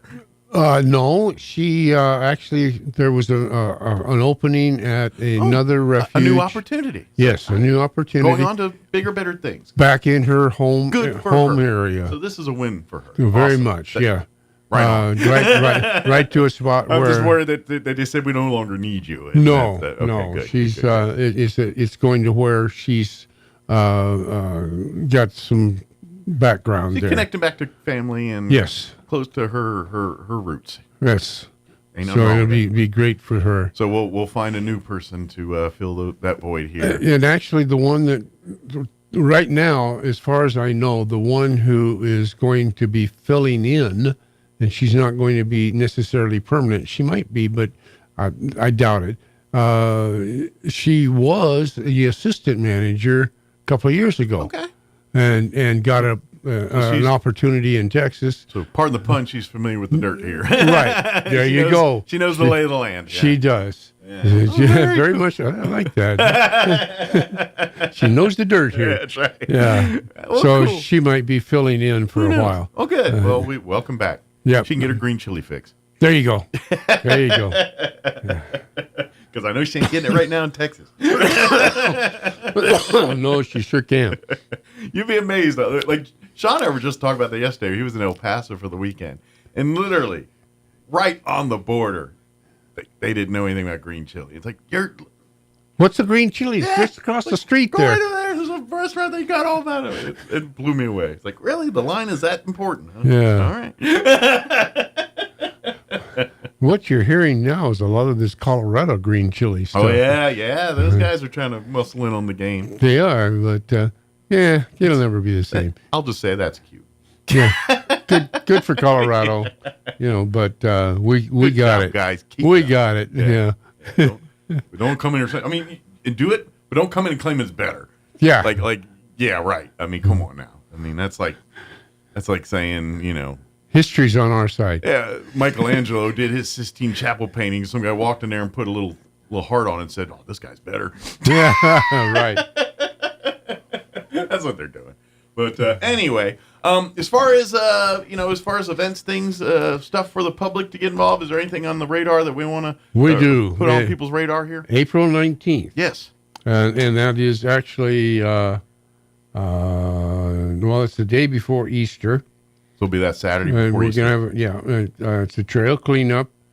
That is what do they call that? It's a national... Oh, is it... Is it like Earth Day or Earth Arbor Day? Day? That's what I couldn't think of the... Okay. Yeah, one Gee whiz, I'm here on Earth and I can't think of a name. Earth Day. Yeah, okay, Earth Day. Yeah, that's right. That sounds about right. Around the 19th. Yeah, Earth Day. So so it'll be on Earth Day. You guys are going to have a trail cleanup event. Yep. Good deal. And that will be start in the morning. We want to get it early because in mid-April it's starting to warm up. I'd say by the afternoon it might be a little too warm out there. It will be. But want to be digging out there, and the sun will be beating pretty good. We'll clean up everything. We're going to see if we can put some flowers down and a little planting. Yep, and some milkweed. We're not planting a flower garden or anything. We're planting native plants. Native plants, and we try to get the milkweed for this area. Gotcha. Every milkweed is I don't know, maybe it's all over the world, I guess, but different varieties of it everywhere you go. And the milkweed in a particular area is what the butterflies will go to. They don't necessarily eat the milkweed. That's where they lay their eggs. Okay. So that's where they set up shop. Yep. And the caterpillars, after the egg hatches, and the caterpillars and eat the milkweed then. Okay. So it's the caterpillars. It offers shelter for the birds, and then lunch for the babies. For the babies. Yep. And, that's nice. their nursery. Nice. And then they go into their chrysalis and come out and fly away. See? Mother Nature's got the plan, man. They know exactly what they're going to do. Works like clockwork. Yeah. But you guys are kind of setting the table for mating season. You got opening up a few motels down there. There you go. You got it. Yeah. That's right. You get some Barry White going. We'll make it romantic. What's this new thing? Some paradise place you're supposed to go visit. They're advertising it on TV. Oh, really? Oh, is it like one of these Club Med type places, or the Sandals Resorts? Yellow something. There you go. Yeah, I think I've seen a couple of those. Yeah. We'll turn into one of those. We're turning one of those up for the butterflies. Yeah, paradise marketing campaign. Yeah, with the bird. Experience the luxury. Bitterly. There you go. There you go. It's in the bird marketing world right now. There you go. Yeah. Well, that's cool. But so if people want to be a part of this, do they need to pre-sign up or anything, or just show up on that Saturday? The 19th? Saturday morning, 9:00. Come on out. 9 a.m. Come out to Bitterly. Bring out your gloves and your knee pads. Okay. I'll say any tools or anything. Any rakes? Yeah. If you want to bring your own rakes and stuff, we'll have some stuff out there. But if you want to bring your own too, that would be fine. Sure. And like I said, maybe these little shovels, little spades, like little spades, gardening spades, kind of right? thing. Yeah. To plant plants with. And we'll get things cleaned up and looking spruce and all ready to go. Getting ready for mating season. There you go. There you go. Oh yeah.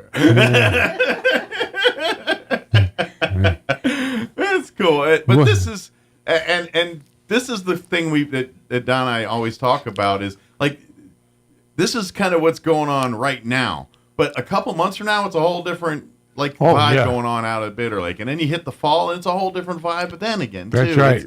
It really is. A trip to Bitter Lake is a unique experience every time, depending on the time of year you go. Like if you only come out September for Dragonfly Festival, you're missing 3 other beautiful seasons out there that are completely unique to your time of what you normally see out during there in September. Right. So it's really cool.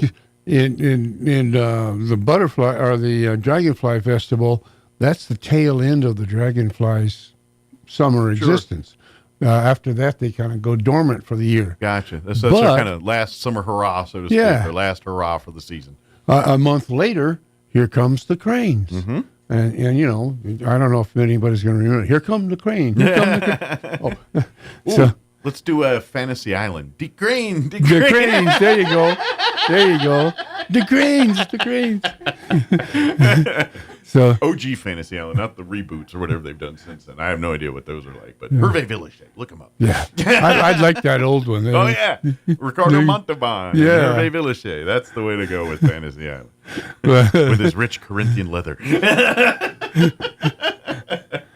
So then they're around, and we have our Crane Festival in November.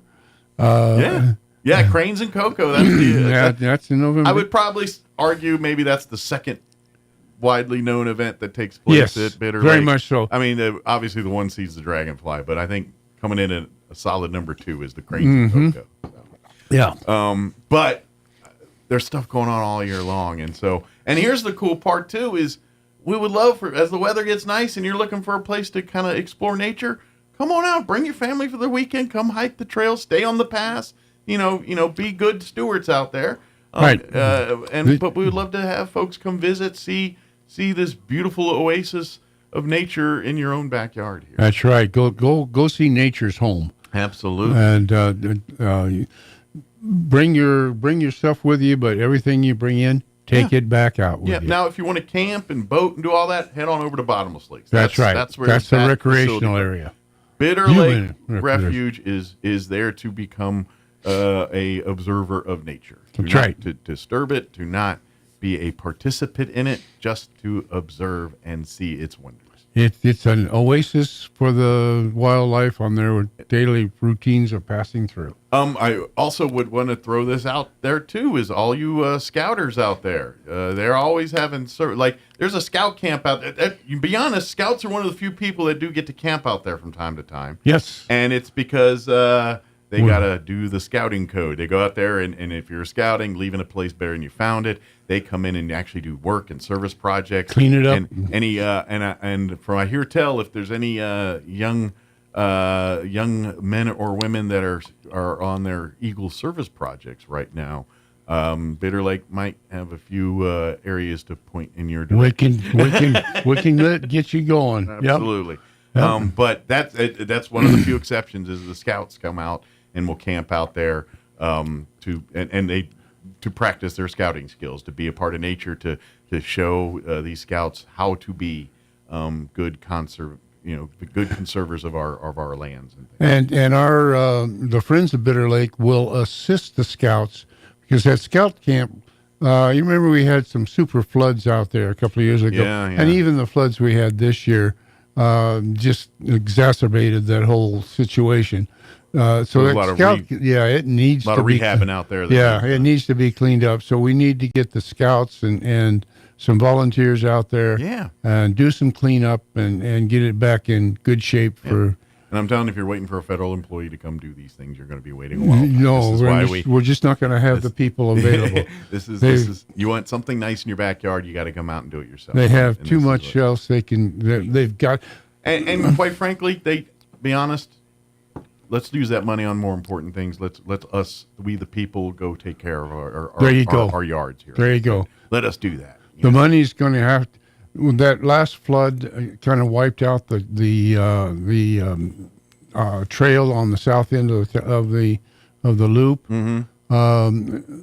If you're going to hike down there on that south end, it's okay. Sure, but you got to understand that trail has been pretty much damaged and wiped out. So if you have pretty much at your own risk. If you have mobility issues, that probably don't even go. Don't even think about it. No. You got young, spry legs, you'll be all right. But, That's but you right. got some mobility issues, and you might want to avoid that part of the until we can get that cleaned up. It's going to take a while. Sure. Well, I mean, Mother Nature and God can do a lot of moving quick. We can't. It takes us a while to fix that kind of thing. The power of water and what it can do. Well, look at the Grand Canyon. Yeah, exactly. Water builds the earth. I mean, you look at it, moves mountains. Literally. That's right. literally. And so it takes a minute to get to fix up from some of that work. So. Yeah. But like I said, this is what if you want to get involved, you love this kind of stuff, you love being a part of, and you want to see and be really a part of these great thing in your backyard, I invite you, come be a friend, come volunteer, whether it's just to serve on the board or serve in an admin capacity, or if you're like, no, I want to get in the dirt, I want to get my hands dirty, I want to go out there and build trails and plant plants and see the wonders of this park. We'd love to have you do that too. Yep. You mentioned that the board. Yes. We're always looking for new members on our board, and of course you join the friends, but anybody can come observe one of our meetings. Oh, it's an open. It's an open to meeting. The public meeting. Yeah. First Wednesday of every month, we meet at the Roadrunner Trailer Park. Okay. They have the gathering building, they have a meeting area, or meeting building. As you first come into the park, they're on the right, first building, right there. That's where we meet. Okay. First Wednesday at 6:00 each. And I'll be here in about a week or two, actually. Yes, that's right. About 2 weeks, I think. Not next week, the week after. Here. So. Yeah. But and come learn and see what you can. Maybe you can give us some ideas. Yeah, where you can find your niche in the group here. That's right. Bit. And I also would invite folks to check out your website, www.friendsofbitterlake.org. And there you can obviously when Dragonfly Festival time, that's where you get your tickets and all that stuff for the various tours and things. But in the meantime, there you can learn all about what the Friends do, about Bitter Lake Wildlife Refuge, the roles, and see exactly, this is some stuff I'd really like to get involved with. Plus, if you want to make contacts with people, there's a way through there. I believe there's also a donation button on that website too, if you want to donate money. I think we had to take that off because it goes through a PayPal thing. Gotcha. We had to nix that for a while. But you know what? If you'd like to do that, I'm sure if you go down to the store and say, "Hey, I'd like to make a donation," I'd love a T-shirt, but I don't need one right now. But here's a donation. They'd love to take that off your hands. There is, right as you walk in the nature store, you look to the left. There's a little house. Oh, you can just drop cash in there. Little birdhouse. You can put your cash. But if you want to write a check or something, I guess you could throw that in there too. You can throw cash in there. Yeah. No problem. Make it out to the Friends of Bitter Lake. Yeah. Sure, I didn't think about that, but yeah. I guess I'm so in the world of apps and digitally Venmoing money and this and debit cards, and so I guess if you want to do some of that, maybe just buy something from the store and pay more than it. All right. There you go. Here's a T-shirt. It's $20. I'll give you $80 for it. Yeah. How about that? extra part. And there is now there at the nature store, they can separate out donations from purchases. So good deal. So if you want to donate more high tech, yes, then go see the store there. But in the meantime, you just drop a envelope. And of course, there's forms there to join the Friends. Yeah, if you want to be a friend, and then and of course, if you got time in your hands, check out the lake while you're there. Walk around and see some of the beauty that's that's going on right now. Maybe not today because of the wind, but on a day it's a little nicer. A little rough. Yeah. This is Mother Nature's cleanup this month. Next month she's going to water everything down. That's right. Yeah, and then she'll plant some flowers, and then after that she takes a vacation because it gets too hot. Right. But come check out Bitter Lake in May. That's when you're going to kind of see a lot of the flowers, and that's kind of before it gets ungodly hot. Yeah, that's right. Once you hit June and July, then you're like, all right. That's when she goes south. Yeah, and then the best times to visit Bitter Lake then is dawn and dusk. Yep, early morning, right when just after the sun comes up. Yeah, you'll see the critters out looking for their breakfast, or if you stick around until the sun is just dropping down, you'll see some critters starting to come out and do their thing. But it definitely, I I bet it gets pretty noisy at night. There at Bitter Lake. It does. Yeah. We have had some special events where you're there. Yeah. Normally, the refuge is open dawn till dusk. Right. It's the open gates, to the public. Yeah. Gates open. Good news is if you get stuck, it'll let you out. It's like They'll let you out. They won't let you in. It's the opposite of the Roach Motel. It won't invite you in and don't come out. This one won't let you in, but it'll let you out. Right. Yeah. But if you remember the 70s, 80s Roach Motel raid commercials. They had a deal there, a barking frog. And okay. There's a frog that comes out. Does it bark like a dog sound? Or? Yeah, you can actually hear barking. It's not very loud, but you have to really listen for it. But there are some areas that at particular times of the year, and I don't know the details on all this, something about moisture and all this stuff, but you can actually, the frogs will actually come out and bark.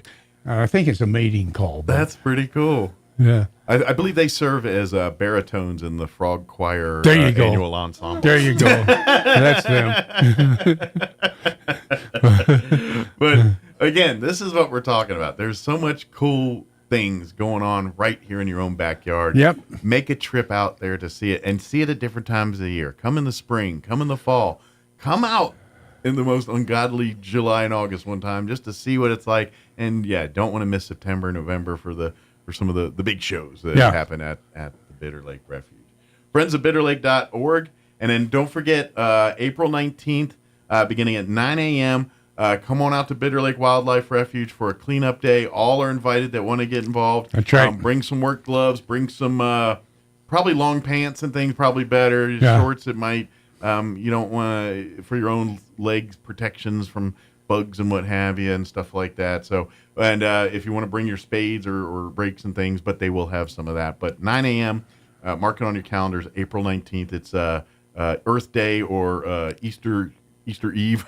Yeah, the day before Easter. Between Good Friday and Easter Sunday. That's Saturday, Earth Day. Right there. So. Yeah. And I'm not sure what they're going to have, but we usually have some kind of a snacky thing. Oh, yeah. Maybe hot dogs. I don't know. We'll figure it out. Something, maybe just a sandwich or any food trucks cookies or come something. Out to the refuge. There and you pop go. A visit Maybe in the parking lot. We'll do some you burgers go. or something. Yeah, they come out. Pizza or something. We usually get out of there early afternoon, 12:1, something like that. Come in and get there a little before 9, and then, like I said, plan to leave out of there 1, 2 o'clock. Yeah, there you go. So. And like I said, we'll see what we've got to give you something to snack on after all your hard work. That's right. You're gonna work up an appetite. That's right.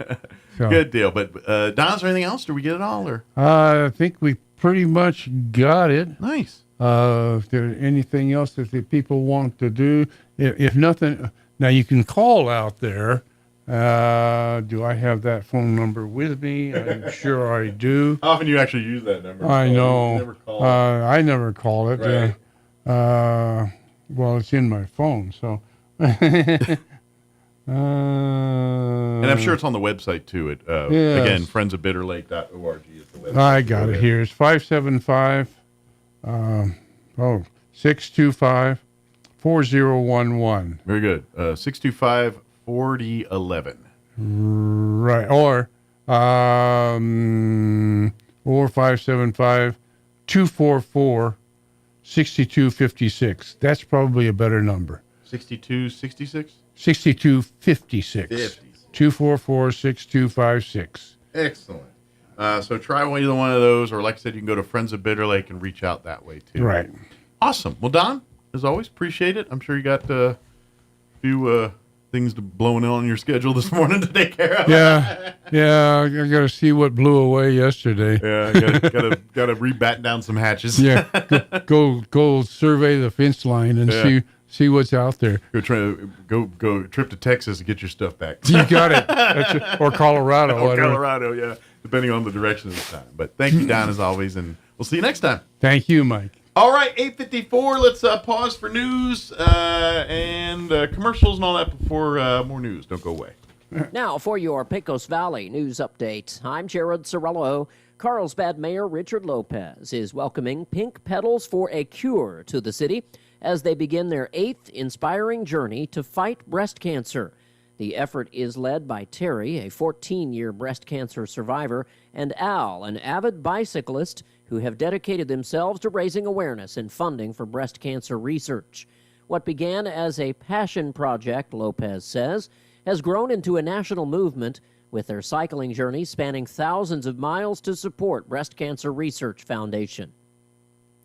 The City of Roswell's Keep Roswell Beautiful program will help local residents celebrate Arbor Day again by providing tree and shrub seedlings to citizens who wish to plant them in their yards or properties.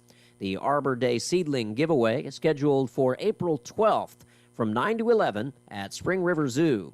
This is a free event that will offer seedlings on a first-come, first-served basis. At least one seedling will be offered to each adult attending the event while supplies last. You're up to date. I'm Jared Sorello.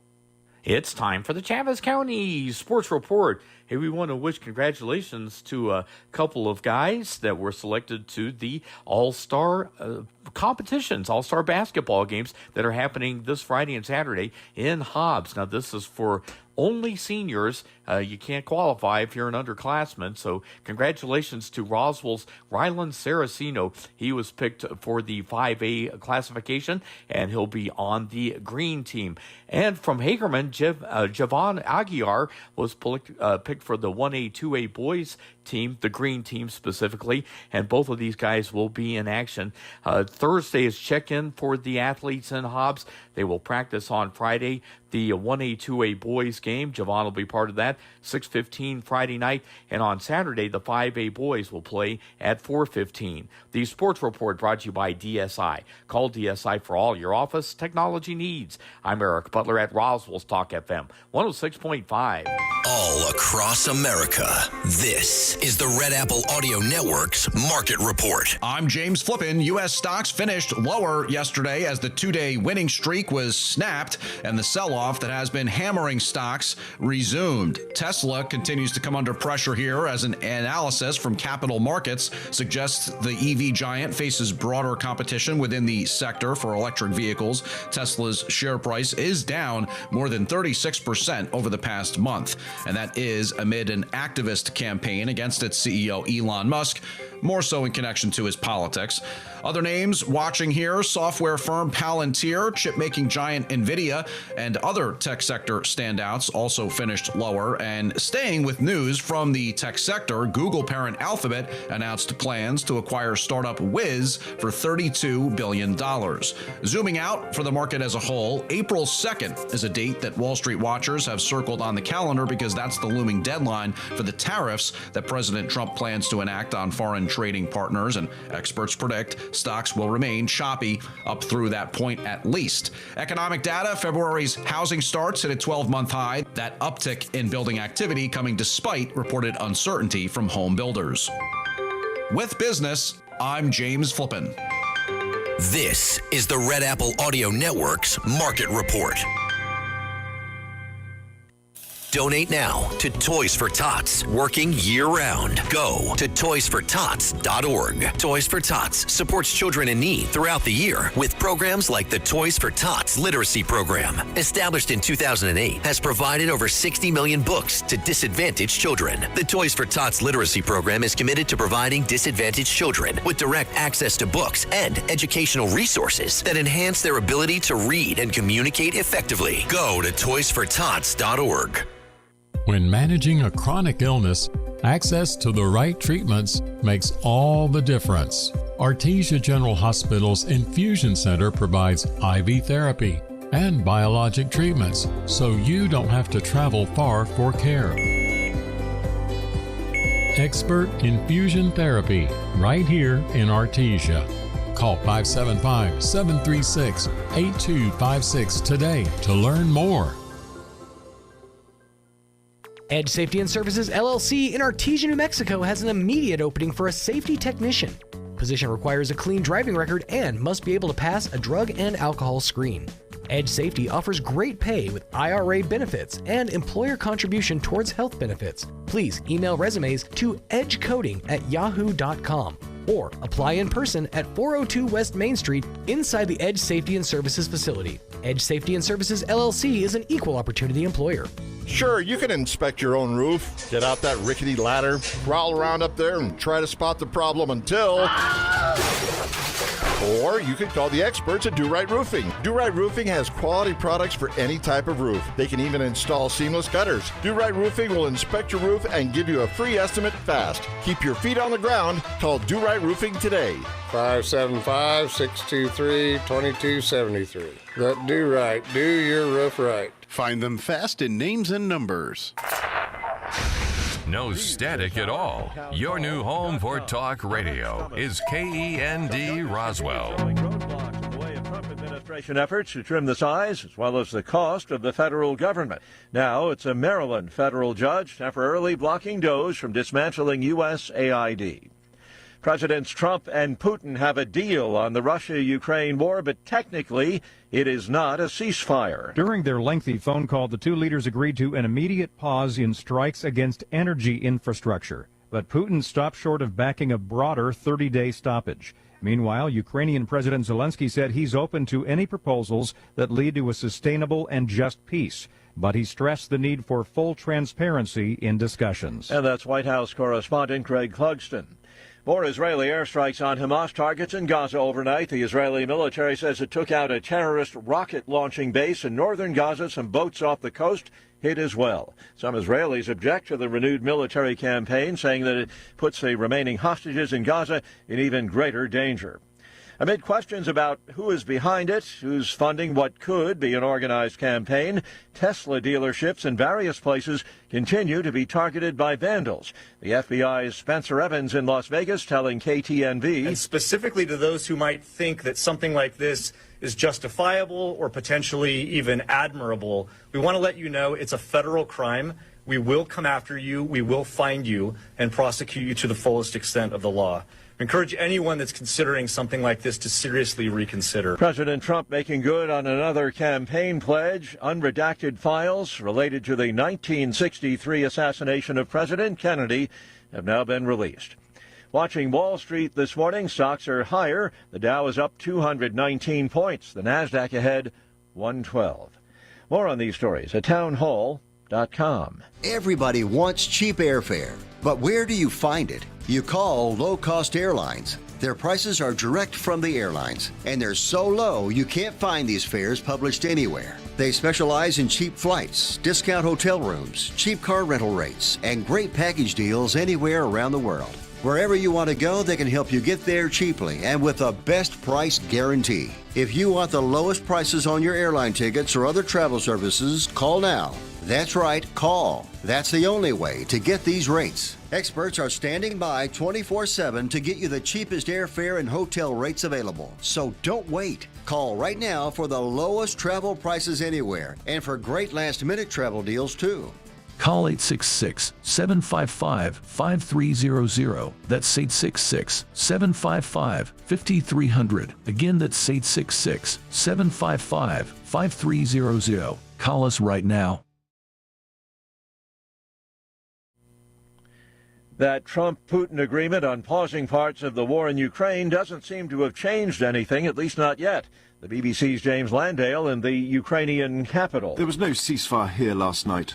Hardly had President Putin finished promising to pause attacks on Ukraine's energy infrastructure when air raid sirens rang out across the country.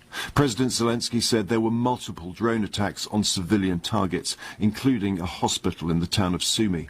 The Kremlin said Mr. Putin had again demanded first an end to Western military support and a ban on Ukraine rearming. Mr. Zelensky had said even a partial ceasefire would be positive and promised to match Mr. Putin's commitment. But his forces responded to Russian strikes with their own. US officials said there'd be more high-level talks about a ceasefire in Saudi Arabia next weekend. Ukrainian President Zelensky says he plans to speak with President Trump sometime today. News and analysis, townhall.com. Warming relations between the U.S. and Russia may be advanced by an ice-cold showdown. U.S. President Donald Trump and his Russian counterpart Vladimir Putin discussed a series of hockey games between players from their respective countries during their lengthy call on Tuesday, according to the Kremlin. Moscow said Trump supported Putin's idea to organize games in the U.S. and Russia involving players from the NHL and the KHL, the top Russian league. The NHL said it was not party to those discussions and it would be inappropriate to comment. A message sent to USA Hockey seeking comment was not immediately returned. Bernie Bennett reporting. Members of the Sackler family who own the OxyContin maker Purdue Pharma would hand over the company and as much as $7 billion in cash under the latest proposal to settle thousands of lawsuits stemming from the toll taken by opioids. Attorneys for Purdue Pharma filing their plan in court today. More on these stories, townhall.com.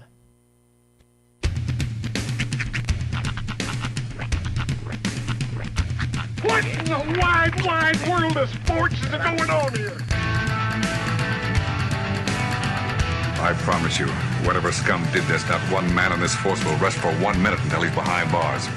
Now let's grab a bite to eat. Yeah, come on. I feel the hot wind on my shoulder and the touch of a world that is older. I hit the switch and check the number. I leave it on and then I slumber. I hear the rhythm ringing through it. Flamenco guitar and cumbia music. I hear the talking of the DJ. The demolition, what does he say?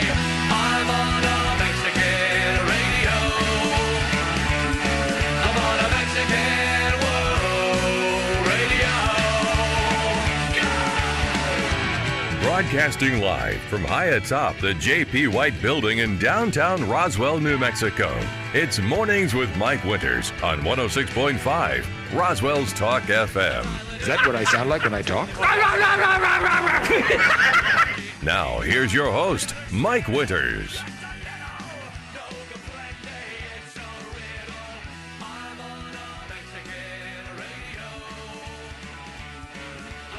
And good morning. It is 6 minutes after 9 o'clock. Welcome to hour number 3. Tres inviernos. Mornings with Mike Winters right here on 106.5 Roswell's Talk FM. Happy windy Wednesday. Still windy after all these years. But I'm hoping that maybe by, say, 5 o'clock tonight, it'll just be a little breezy.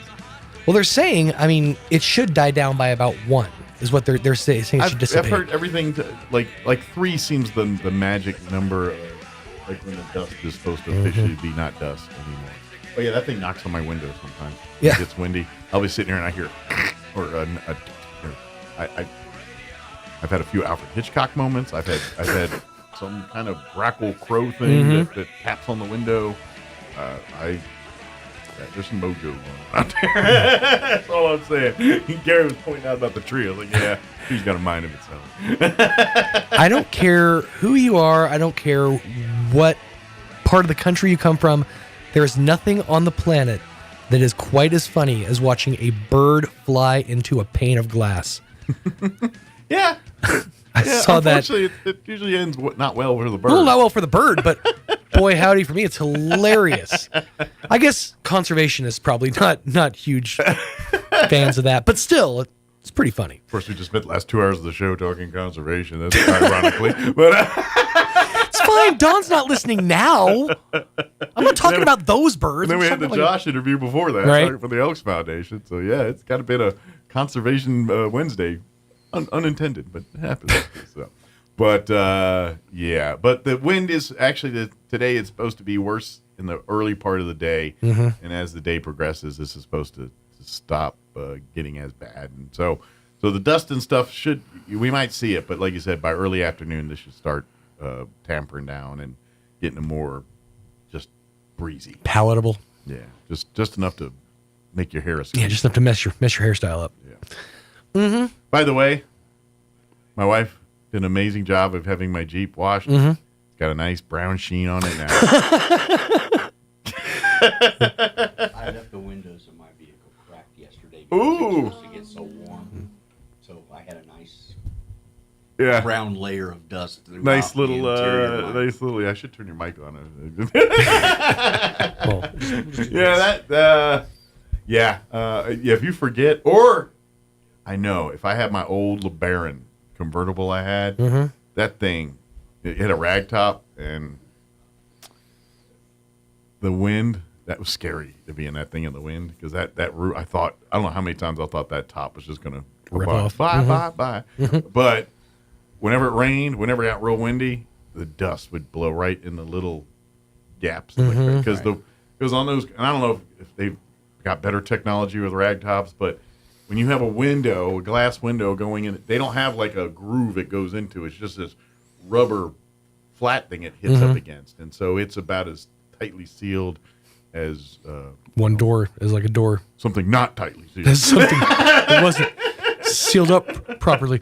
I was going to start using military slang, and I said, nope, can't say any of that on the radio. But and so I hated all that. So I know that pain with leaving a crack in the, because that car always had a crack in the gap somewhere, someplace. So you're gonna have to hide those things for a couple more hours. But by late afternoon, I think you're gonna be back to more spring, summer. Yeah. Good news is our temps aren't getting colder. Like today's like 60, but like after like Thursday, Friday, we're gonna be 70s, and like all next week's looking like 80s. So methinks we're officially in. I know, like, isn't spring officially like today? Let's see. I think it's either today or 21st. Is it the 21st? Yeah. Okay. I knew it was coming up. So it's like 2 days. So I think we're actually they nailed it. It's gonna be spring. Old groundhog or whatever nailed it. They got the date spot on there. I don't know who they consult on the date. And March came in like a lion, so hopefully it'll go out like a lamb. Yeah. Yeah, I'm done with lions. I have a feeling it's going to go out like an even angry or dusty lion. I prefer house cats. All right, let me give you the rundown for this hour of the show. We'll get you up to date with the weather here in just a few, although I just kind of said it. But we'll have an actual meteorologist. Yeah, somebody that gets paid to do this. By the way, this is what I love, because we have our different meteorologists. Our meteorologist today, who's kind of filling in because of some other thing. If you were listening at 6 o'clock hour, you heard some weather. I don't know whose was it, but you heard some. Somewhere with a lake. Yeah, somewhere with a lake. And so we got it corrected. But we had, and I think this guy's like the big guy. Yeah, Dan Holiday, I think his name is. Dan Holiday. Dan Holiday. There is no more radio of a radio name than Dan Holiday. That's right. That's like, I mean, you cannot say it without putting the radio stank on it. It's like Dan Holiday. Dan Holiday. I can't say, hi, I'm Dan Holiday. No, it's Dan Holiday. I mean, that is so DJ. He's a meteorologist. There are some people that are just born with a name that deserves to be like put into. I'm very on positive display. that's not his real name. There's no way he's Dan Holiday. I He mean, might be Dan Hollowicious or something, but he ain't Dan Holiday. Oh, don't say something like that when I'm drinking coffee. just sorry, caught it mid-drink. his name is Dan Dimkowski. Something. I'm just saying. That's too on the nose. Unless like his dad's Dan Holiday and his other, you're the Dan Holidays and we are all broadcasters. So I was a broadcaster, so was my father before me. Your great-grandfather came in off of Ellis Island as Dan Holowinski. He changed it to Holiday because he wanted to be a broadcaster. We do weather by the sevens in this household. All right, I was doing the rundown, and I got stumped on the weather. We'll have the weather. And then shortly thereafter, Gary Thrine will join us here with the Roswell Chamber of Commerce, talking Rise Over Roswell, and, of course, getting involved, membership, all the good stuff there, too. So, and then later on, we'll do the weather, the newses, and I got a lot of commercials, weirdly, to play, so we're going to get all through those, too. But first, Dan Holiday with your weather.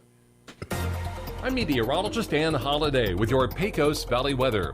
The low-pressure system nearby will bring us gusty winds today that will elevate the fire danger threat. We're high around 63 in Carlsbad, 60 degrees in Roswell, will be 61 in Artesia. Clear tonight, colder, our low in the mid to upper 20s, then sunny and breezy throughout the day on Thursday with a high in the mid to upper 60s. That is your latest forecast. I'm staff meteorologist Dan Holiday.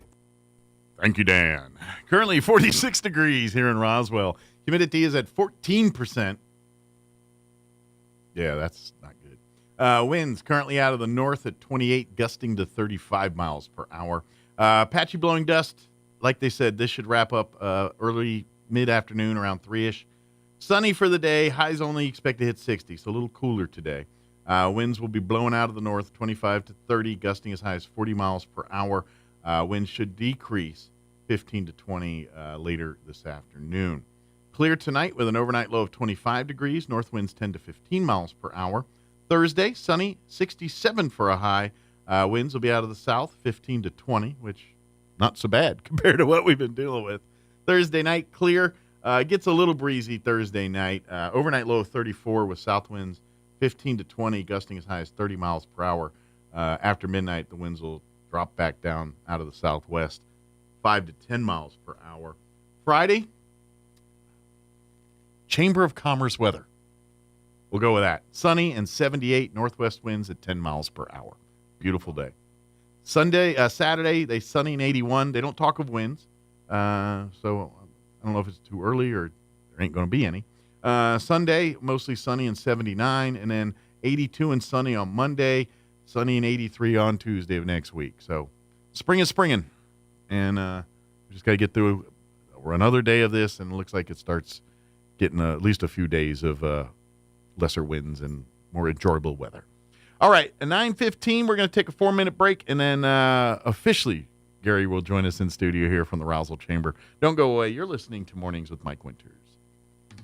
The need for American-made energy is forecasted to increase by over 50% over the next couple of decades. Coyote Willow Energy Park is a resilient, clean, and affordable solution to this increasing demand being planned in Chavez County. Join us at the Coyote Willow Energy Park Open House to learn more about the role Chavez County can play in meeting the need for an increased supply of reliable domestic energy. The project will provide a significant amount of new local job opportunities, millions of dollars of new local tax revenue, and local investments. Plus, it helps lower greenhouse gas emissions and improves grid reliability. It's a win for the local economy and the future of Chavez County. Stop by the Chavez County Joy Center in Roswell on March 27th between 5:30 and 8 p.m. Meet the team, ask questions, and discover how Coyote Willow Energy Park is powering a brighter future for Chavez County. Visit www.coyotewillowep.com to learn more and RSVP. How do you find a roofing contractor you can trust? You can randomly pick one, cross your fingers and hope for the best, or maybe you can ask a psychic to predict who's trustworthy. Here's a better idea. Choose one who prefers using America's most trusted roofing brand, Owens Corning. And rest easy, because Owens Corning screens their contractors for reliability, professionalism, and customer service. Why take any chances? Owens Corning, trusted contractors, proven products. For an Owens Corning preferred contractor, visit owenscorning.com/roofing. For a free estimate, give Do Right Roofing a call today, 575-623-2273. Find them fast in names and numbers. Double Up Days are back at Roswell Honda, and that means double your down payment. $500 becomes $1,000. $1,000 becomes $2,000. Up to $2,000 means $4,000 towards your next new or pre-owned vehicle. Get 2.9% APR for 36 months on all new Ridgeline and Pilot, and 2.49% for 36 months on all new CR-V hybrids. Now's the time to make your dollars go even further. Double up and save during Double Up Days on now at Roswell Honda, 2177 West 2nd. Do you know what the hardest part of dealing with the roofer is? Just trying to get them on the phone. Jennifer here from Trustmark Roofing, and I want you to know that you can always trust Trustmark Roofing to answer our phone. Need a free roof inspection? Just call us at 575-755-ROOF, and we'll answer with a live person, a real human being. Have a roofing project already going with us and need to discuss it? Just call 575-755-ROOF, and we will answer the phone. No answering machine, no voicemails, and no weird robot automated attendant. That's because at Trustmark Roofing, we're all about relationships and treating people right. That's true for customers and vendors and insurance companies and employees. Anyone and everyone who comes in contact with our company. So if you have any roofing needs at all, trust Trustmark to treat you right and to answer the phone. Our number again is 575-755-ROOF, or find us online at trustmarkroofpros.com. Trustmark Roofing, we put People first. Renting your tuxedo has never been easier. At Hippie Chicks, we have name brands like Michael Kors, Kenneth Cole, Couture, Allurement, and Mod, all in ultra slim and slim fit styles to flatter every shape and size. Stay cool and comfortable with performance stretch and Cool Max technology, because men's formal wear should feel as good as it looks. And renting is easy for prom, graduation, and your end of school parties. Just choose your style, try it on, and return it hassle-free. And right now, order before April 1st for your chance to win $100 cash. Visit Hippie Chicks today, 802 South Main in Roswell. Look for the VW Bug. Get ready to be dazzled at the Spencer Theater for the Performing Arts. On Saturday, April 5th at 7 p.m., experience Illuminate, a groundbreaking fusion of cutting-edge technology and dance. As seen on America's Got Talent, Illuminate features top dancers in electrifying LED suits, performing dynamic routines to energetic music from the 70s, 80s, and 90s. Get your tickets by visiting SpencerTheater.com or by calling the box office at 575-336-4800. We'll see you at the Spencer. If you suffer from pogonophobia, you would not want to attend a party with the following people: Kenny Rogers, Santa Claus, Willie Nelson, the cast of Duck Dynasty, and 2/3 of ZZ Top. Here's Mike Winters. And good morning. It is 20 minutes after 9 o'clock, and joining us in studio this morning from the Roswell Chamber of Commerce, Gary Thrine, back with us. Good morning, Gary. Morning. Always great. And I had to hold on to my hat walking over from the chamber this morning. I was about to say, your hat is one of those hats that loves to fly away in the wind. Exactly. So I'm carrying my coffee in one hand and holding on to my hat with the other hand. The brim is amazing in the sun and a cool fashion statement, but it is not your friend in the wind. Right. Yeah, got to get a chin strap for that one for today. But for folks not familiar, of course, Gary's the membership coordinator with the chamber here, and he's the guy that, you'll see if your business is looking to be a part of the chamber. Gary's the guy you want to talk to here. And before we talk about that, we do really want to focus on our big event coming up here, and that is the annual Rise Over Roswell event, which, it's for the ranchers and farmers. That's why it's at 6 a.m. But we got all that coming up here, right, Gary? Yeah. Next Thursday, not this Thursday. 1 week from next tomorrow. Thursday. I was trying to think, is it tomorrow or next Thursday? I get in my head, I get weeks. I get all tore up in my head. Doors open at 6 a.m. My red coats will be out there to greet you as you come in the door. And the food is being catered by Golden Corral. Yeah, once again, they're doing an amazing job of giving, because and these are farm boys, so we have farm breakfast, eggs, bacon, biscuits, gravy, the breakfast staples around here. Exactly. Good stick to your ribs. Yeah, stuff that gets more farm work done. But and it'll be once again at the Eastern New Mexico State Fairgrounds in the Hobson Hall there. Right. Just like it's been for the last year or two here. I know a couple years here. I think it was the new building for the first time, but now it's got a name. It's Hobson Hall. Right. Hobson Building. Yeah. And we will be finished up in time for everybody to get to work by 8 o'clock. Yeah, you're done by 8. That's why it starts at like 6 in the morning, but you're done by 8, so you can either play hooky or start your workday afterwards, depending on, and we your have day. and we have Michelle the Farm Babe. Yes, she's going to be our guest speaker. And I'm not going to read the whole bio, but apparently around 2014, she had gone from being a big city globetrotter to getting back to her farming roots. And she is kind of a social media advocacy platform and trying to educate folks on the farming life, farm life. Sure. I know back east where I grew up, it's farms. Out here, it's ranches, and so that's a learning curve that I had to go through. But she is apparently a very spunky lady, and looking forward to a nice conversation with her. Sounds like she's that Sherpa to explain farm and ranch life to people that think that your steaks come from the grocery store. Exactly. But we still have some seats left, a few seats. So if you're thinking about joining us, give us a call. Excellent. If you need a table, there's 8 seats to a table. So if you need a full table, can you get a table left? We have a couple tables left. I know a lot of times companies or business like buy a table for their employees.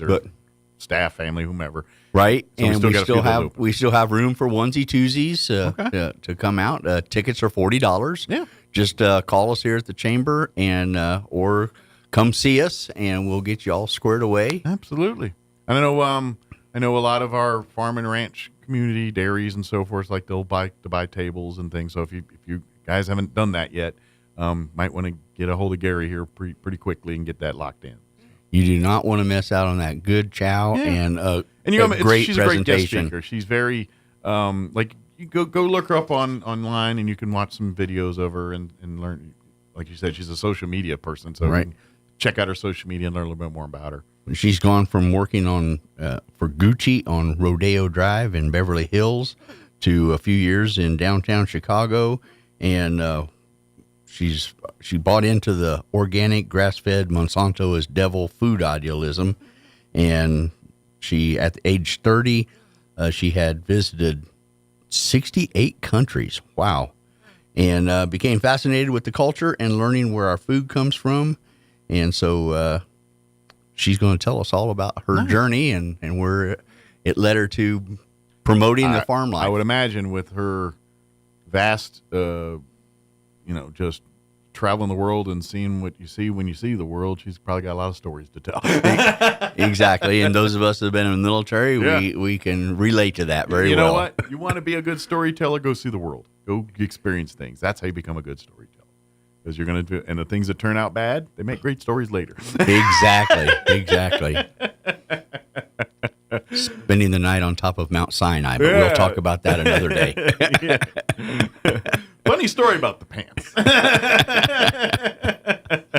But again, that is 1 week from tomorrow, next Thursday, out at the Eastern New Mexico State Fairgrounds at 0600. Right. RSVP this week. Get your last minute seats, tickets, and everything else. Yeah, we need to know by Friday. So we can make sure we have plenty of food on hand. Yes, we don't want to let Milby know we don't exactly want how many, to be like, we need how many folks pan we're planning on. We do not sell tickets at the door, so you do need to contact us and let us know. Yep, this is a pre-order only, pre-register, pre-sign up for this event.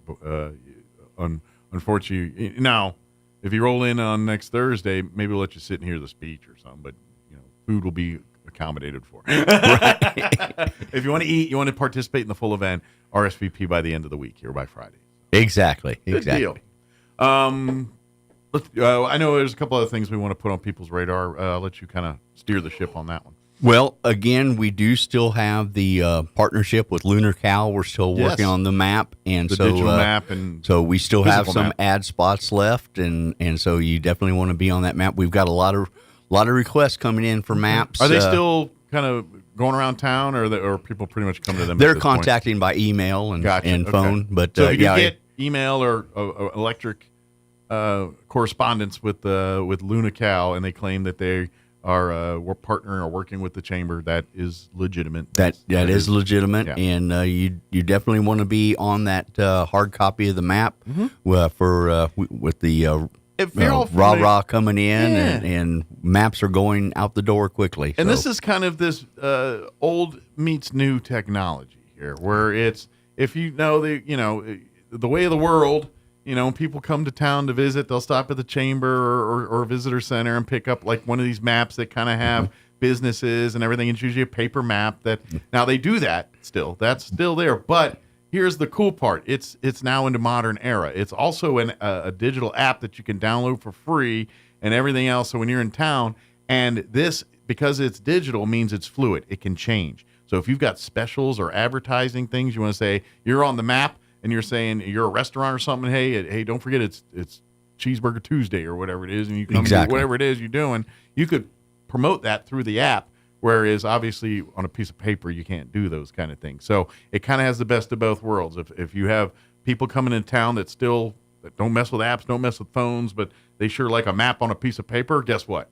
We got you covered. But if they're like the way of the world, and anybody that's not under 40 wants to do now, they want it done on their phone. They want it done, something they can push a button and easily find what they're looking for. You set up an itinerary and all that good stuff. And this has all of that capabilities and stuff too. So if you want to utilize that as part of your business, especially a small business that, this is a unique marketing way to promote your business that once you talk to them, you find out it's probably pretty rather inexpensive and things like that. Right. Too. And Lunar Cal will explain all that to you, and they'll explain I'll let them how do the sales pitch, but it could be a good benefit for your business if you hear them out at least. Right, and they can explain how you once you get your copy. Obviously, on the paper copy, that ad is not going to change, but the digital version, you're going to be able to make updates and changes on that. And Lunar Cal will work with you on that to make sure that everything's all updated. And so it could be a great tool if you're trying to have a certain event to spotlight your business. You can use that as a tool for that, and then people that kind of utilize these things on a daily basis will. Oh, look! Oh, they're having a shindig at so and so tonight. We got to be there for that, and that's a great tool to do that. Right. So, and they are members also of the chamber, so you can go to the member directory and check them out, or you can go to the lunarcal.com and check them out when they contact you. But they are legitimate, and they are helping us create an updated map. And if you don't get any correspondence from them and you want more, definitely reach out to the chamber. We can make that connection for you. Absolutely. Good deal. What else we want to mention there, Gary? Well, this has been a busy month so far, membership-wise. We've had 5 new members come on board. We have awesome. Gyro Studios. They're a film company. Okay. And recently they did a video for the city of Artesia, and so they. Do they use a certain gyro-style camera? Is that why they call it gyro? I don't know what the reason is behind Gyro Studios. But I think, like in the industry, there's a certain camera, and it's like movement and all. Like the gyro part masks all that, so it's. I think it's something to that effect. See, I would have gone the other way with the food aspect. Yeah. Well, I think with the movie, if they make movies and things, I think it's like the type of camera that you can use. Where it's filmmaking cameras are way different than your iPhone. Right. and so in that world, those cameras can get $100,000 for one of those. And so it's something along that technology. That's why they're there. But I have no idea. I'm just guessing. So if you see folks videotaping around town, that's who you're going to be seeing. Awesome. Good deal. So, but they are welcome to the chamber. Exactly. Yeah. And then we have Permian Road Safety Coalition. They're a nonprofit organization, and they're focused on road safety. Very good. And so we're glad to have them on board. And we have a new teen and adult rehab called the Adult and Teen Challenge of New Mexico. Very good. And so they're providing assistance to adults and teens. Very good. We've had from Artesia, we've got Oasis Women's Services, and that's pregnancy support. Okay. Pregnancy support. Pregnancy help center kind of deal, and finding resources for mothers that are about to be mothers. Exactly. And we have Accelergen Energy, and they are in commercial solar energy. Okay.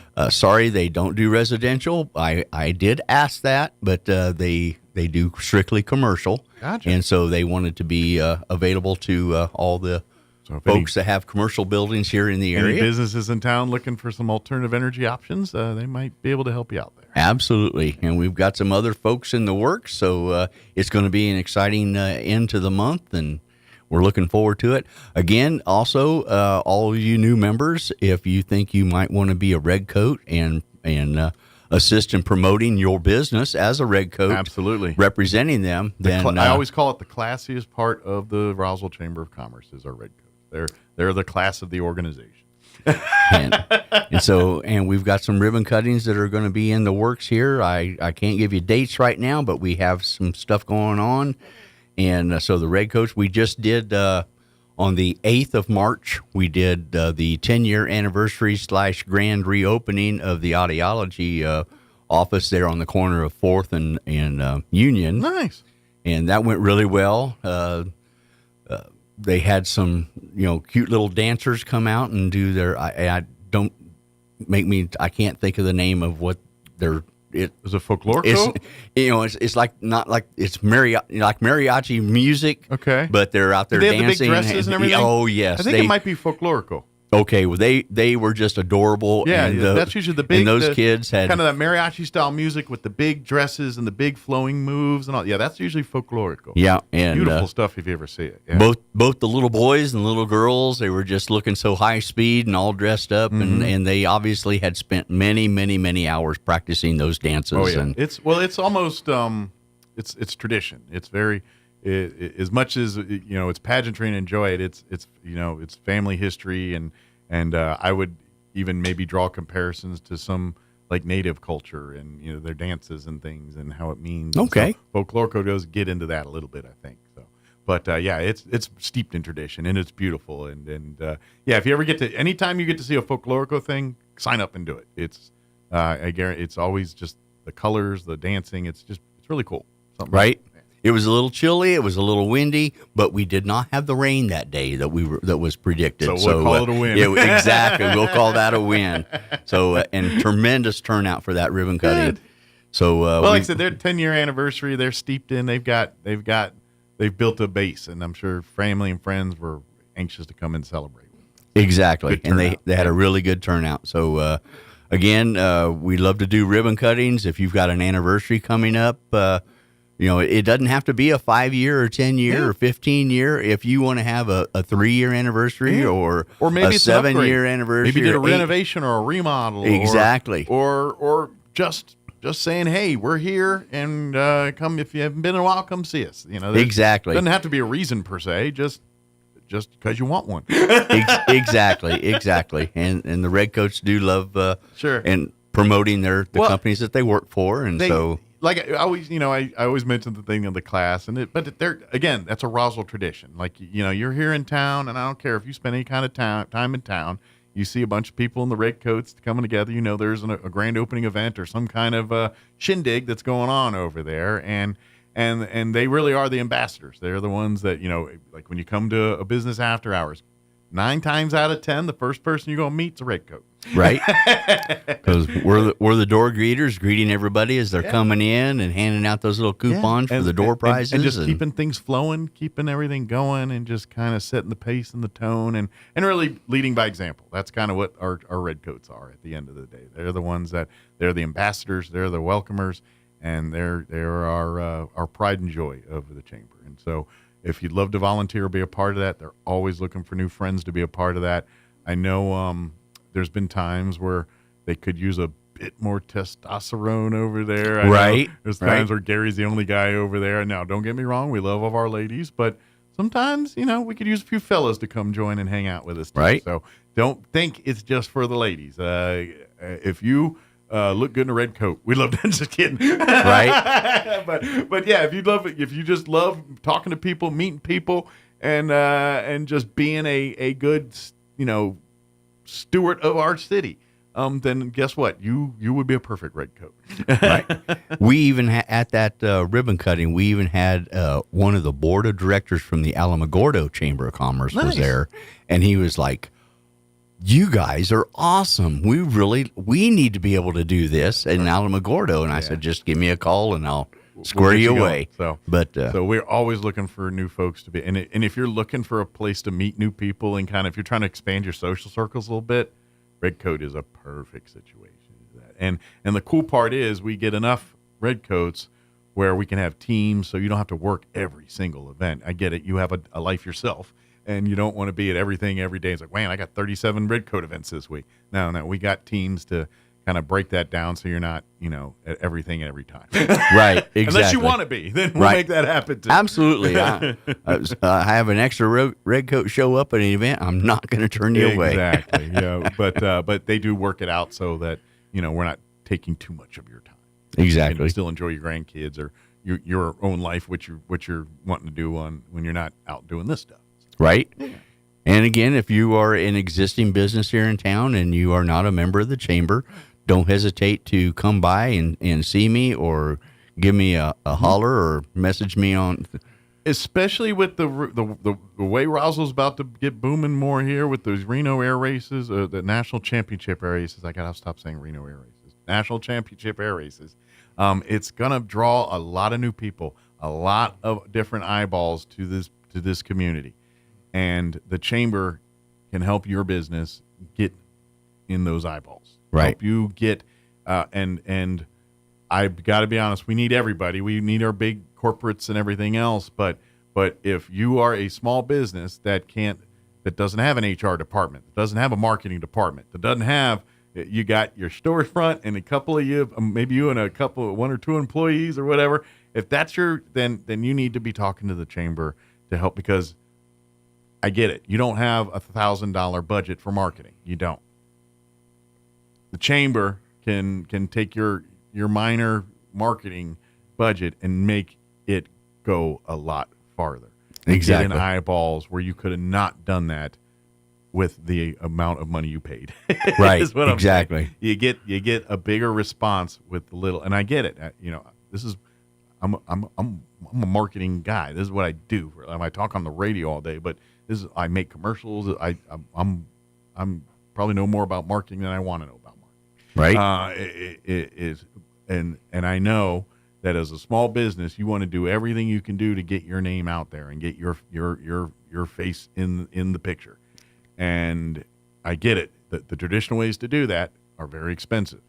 Let me assist you with that. But through social media, through our Luna Cows, through these different platforms that we have partnered and worked with, we can get you out there at a very economical cost and get your name. So when we got these new people and they come looking for a place to get their Mexican food or get their trinkets or see, oh, I love, alien gear. Where can I get mine at?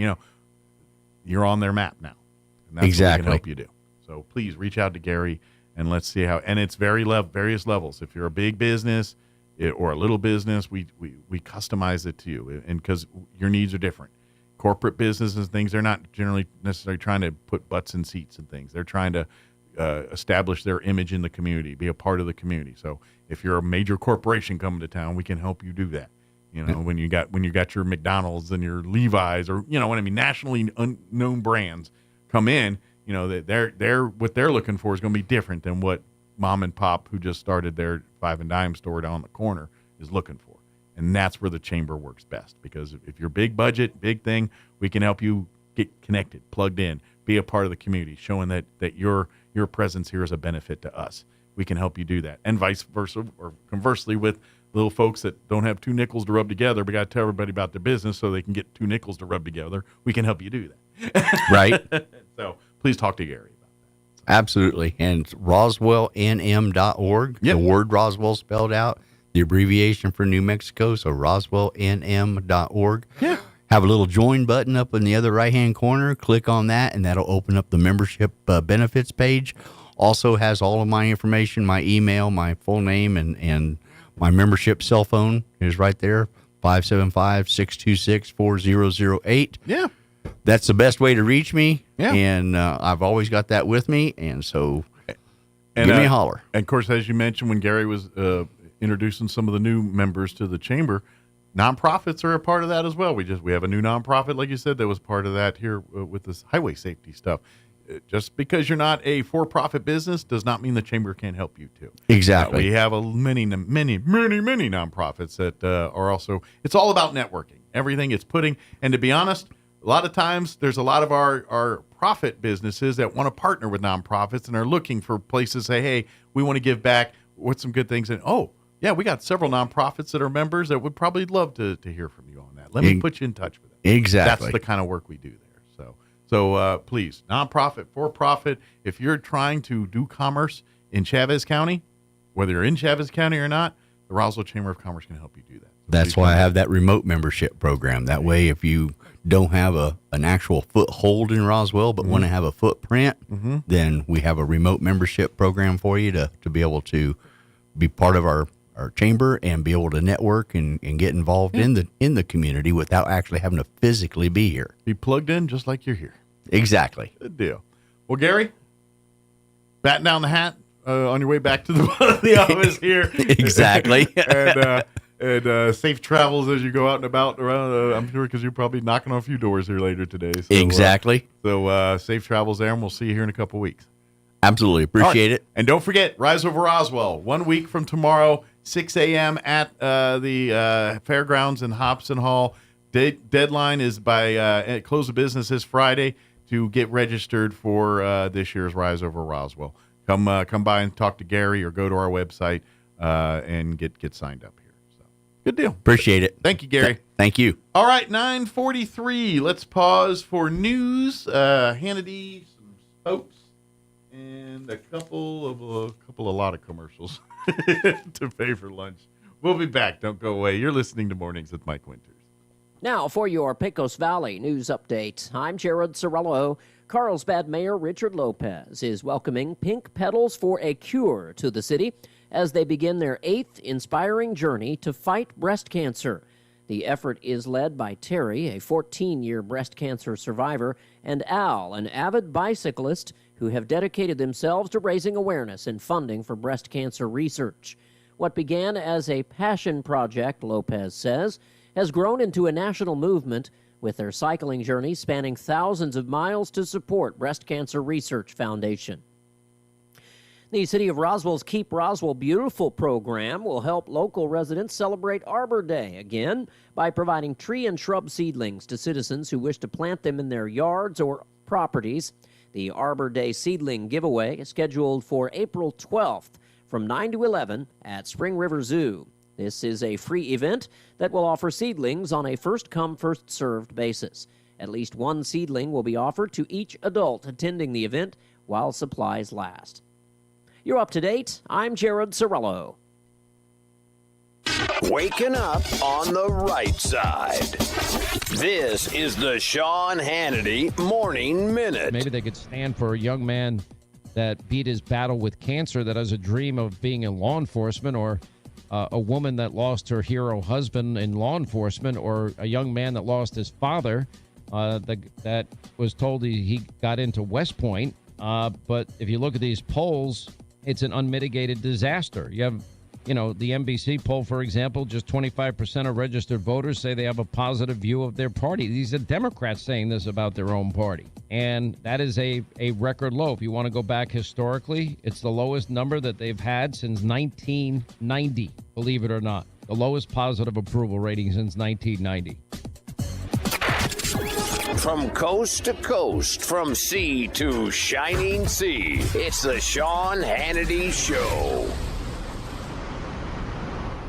Are you taking steps to help protect your money from the potential impact of world war? Russia and Ukraine, Israel, Gaza. We've seen threats from Iran, and now Syria has been taken over by extremists, putting the entire region at risk. The question is, how much more international conflict can we handle? And what impacts will these conflicts have on the global economy and your retirement savings? Right now, thousands of hardworking Americans are turning to precious metals like gold and silver to help them protect their hard-earned savings. You may not be able to control these global conflicts around the world, but you can control how you diversify your money. And that's where gold and silver could help. Right now, you can get a free gold and silver kit from the top-rated precious metals company, Goldco. On top of that, you could get up to a 10% instant match in bonus silver for qualified accounts, but only while supplies last. So don't wait. Visit HannityGold.com or call 855-815-GOLD to get your free copy today and find out if you qualify for up to a 10% instant match in bonus silver. That's 855-815-GOLD.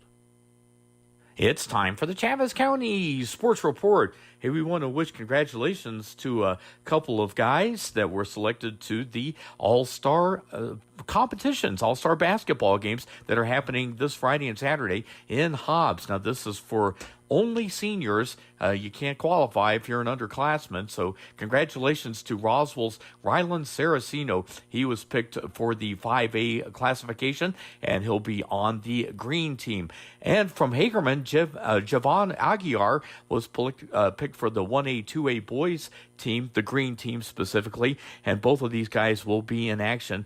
Thursday is check-in for the athletes in Hobbs. They will practice on Friday, the 1A, 2A boys game. Javon will be part of that, 6:15 Friday night, and on Saturday, the 5A boys will play at 4:15. The Sports Report brought to you by DSI. Call DSI for all your office technology needs. I'm Eric Butler at Roswell's Talk FM 106.5. I'm meteorologist Ann Holliday with your Pecos Valley weather. The low-pressure system nearby will bring us gusty winds today that will elevate the fire danger threat. Our high around 63 in Carlsbad, 60 degrees in Roswell, will be 61 in Artesia. Clear tonight, colder, our low in the mid to upper 20s, then sunny and breezy throughout the day on Thursday with a high in the mid to upper 60s. That is your latest forecast. I'm staff meteorologist Ann Holliday.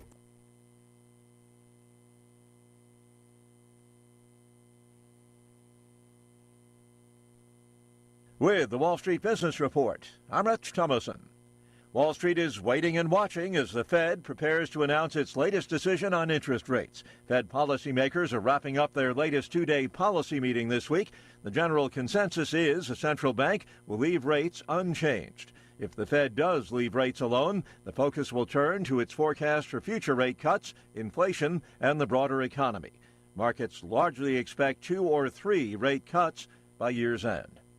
General Mills shares slid 4% after the cereal and snack maker missed Wall Street sales targets and lowered its full-year outlook. The company says it expects macroeconomic uncertainty to continue to impact consumers in the current quarter. Chipmaker Intel fell 2.5% before the bell, following 5 straight daily gains. Get ready, Artesia. The main event car show and cruise is rolling into town Friday, March 28th and Saturday, March 29th, 2025. Friday night, we're kicking things off at 6 p.m. with the Main Street Cruise. Watch as classic cars, hot rods, and muscle cars take over Main Street, cruising by the decade. It's a moving history lesson with a whole lot more horsepower. Then Saturday from 9 to 3, downtown Artesia transforms into the ultimate car lover's paradise. Cars, trucks, motorcycles, bikes, even tractors. It's free family fun with music, friendly competition, and more. Want in on the action? Register your ride at artesiachamber.com or stop by 107 North 1st Street in Artesia. The main event car show and cruise, March 28th and 29th in downtown Artesia. Brought to you by the Artesia Car Enthusiast, Artesia Chamber, and Artesia Main Street. Paid for by Artesia Logitech. Springtime is coming quickly, and that means it's time for the spring open house for high school students and their parents at Eastern New Mexico University. Join us Saturday, March 22nd, as we welcome potential students and their family members to campus. ENMU will feature campus tours, opportunities to meet with current students and professors, information on scholarships, and chances to win great prizes. Sign up today at enmu.edu/open house. Eastern New Mexico University. Student success. That's what we're about. The need for American-made energy is forecasted to increase by over 50% over the next couple of decades. Coyote Willow Energy Park is a resilient, clean, and affordable solution to this increasing demand being planned in Chavez County. Join us at the Coyote Willow Energy Park Open House to learn more about the role Chavez County can play in meeting the need for an increased supply of reliable domestic energy. The project will provide a significant amount of new local job opportunities, millions of dollars of new local tax revenue, and local investments. Plus, it helps lower greenhouse gas emissions and improves grid reliability. It's a win for the local economy and the future of Chavez County. Stop by the Chavez County Joy Center in Roswell on March 27th between 5:30 and 8 p.m. Meet the team, ask questions, and discover how Coyote Willow Energy Park is powering a brighter future for Chavez County. Visit www.coyotewillowep.com to learn more and RSVP. Did you know almost 75% of the time we're replacing a roof, something totally weird or unexpected or bizarre happens? Jennifer here again from Trustmark Roofing, and I want you to know that we are always prepared for the unexpected. That's why we always have project superintendent on site at your home at all times to handle those weird, bizarre things as they pop up. Things like an unexpected layer of wood shake shingles under your shingles or rotted out decking boards, problems with flashing or ridges or missing supplies that somebody needs to chase down. These are the kinds of problems that normally grind the crews from other roofing companies to a halt and delay the project, but not with our super awesome superintendent there. He's equipped to handle any problem and keep the project moving along smoothly. Just one more way we do things better at Trustmark Roofing. If you have any roofing needs, call us at 575-755-ROOF or find us online at trustmarkroofpros.com. Trustmark Roofing, we put people first. Coming this April 4th and 5th, the My Ashley Foundation, in cooperation with the Downtown Lions Club in Artesia, New Mexico, present their first annual golf tournament and banquet featuring guest speaker Kevin Sorbo. Now, I am very excited to be heading to Artesia, New Mexico on April 4th, 5th, and 6th for a very special weekend with our dear friends Mark and Lorraine Richards and the incredible My Ashley Foundation. Friday night, we're going to kick off things with a very special dinner and an auction. And then on Saturday, we're going to hit the golf course, which is my favorite thing, for a day of fun, laughter, and maybe even a little competition. I do get a little competitive. And on Sunday, we're going to be gathering up for a time of worship and fellowship at Harvest Fellowship Church. You don't want to miss this. Be sure to bring your tickets, grab them right now, and join us in supporting this incredible outreach that are making a real difference in Artesia. And I hope to see you all very, very soon. God bless. For golf reservations and sponsorships, call the ACC Pro Shop 575-746-6732. And for individual banquet tickets, call the Artesia Chamber of Commerce 575-746-2744. All proceeds will go to the Artesia Lions Club and the My Ashley Foundation to support the organization's community service and outreach programs. The Roswell Symphony Orchestra presents Kinderman Plays Beethoven, Saturday, May 3rd, 7:30 p.m. at Pearson Auditorium in Roswell. William Kinderman returns to Roswell to perform Beethoven's Piano Concerto No. 5 Emperor, along with works by Weber, Dvorak, and Richard Strauss. Tickets are on sale now at roswellsymphony.org or by calling 575-623-5882. Kinderman Plays Beethoven, Saturday, May 3rd, 7:30 p.m. at Pearson Auditorium in Roswell. Sponsored in part by Dr. John and Mrs. Deanne Kaysen and the Roswell Lodgers Tax.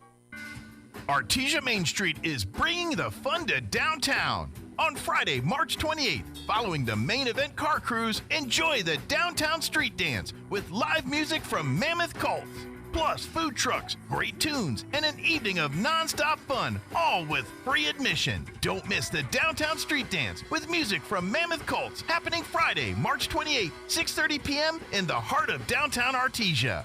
Paid for by Artesia Lodgers Tax.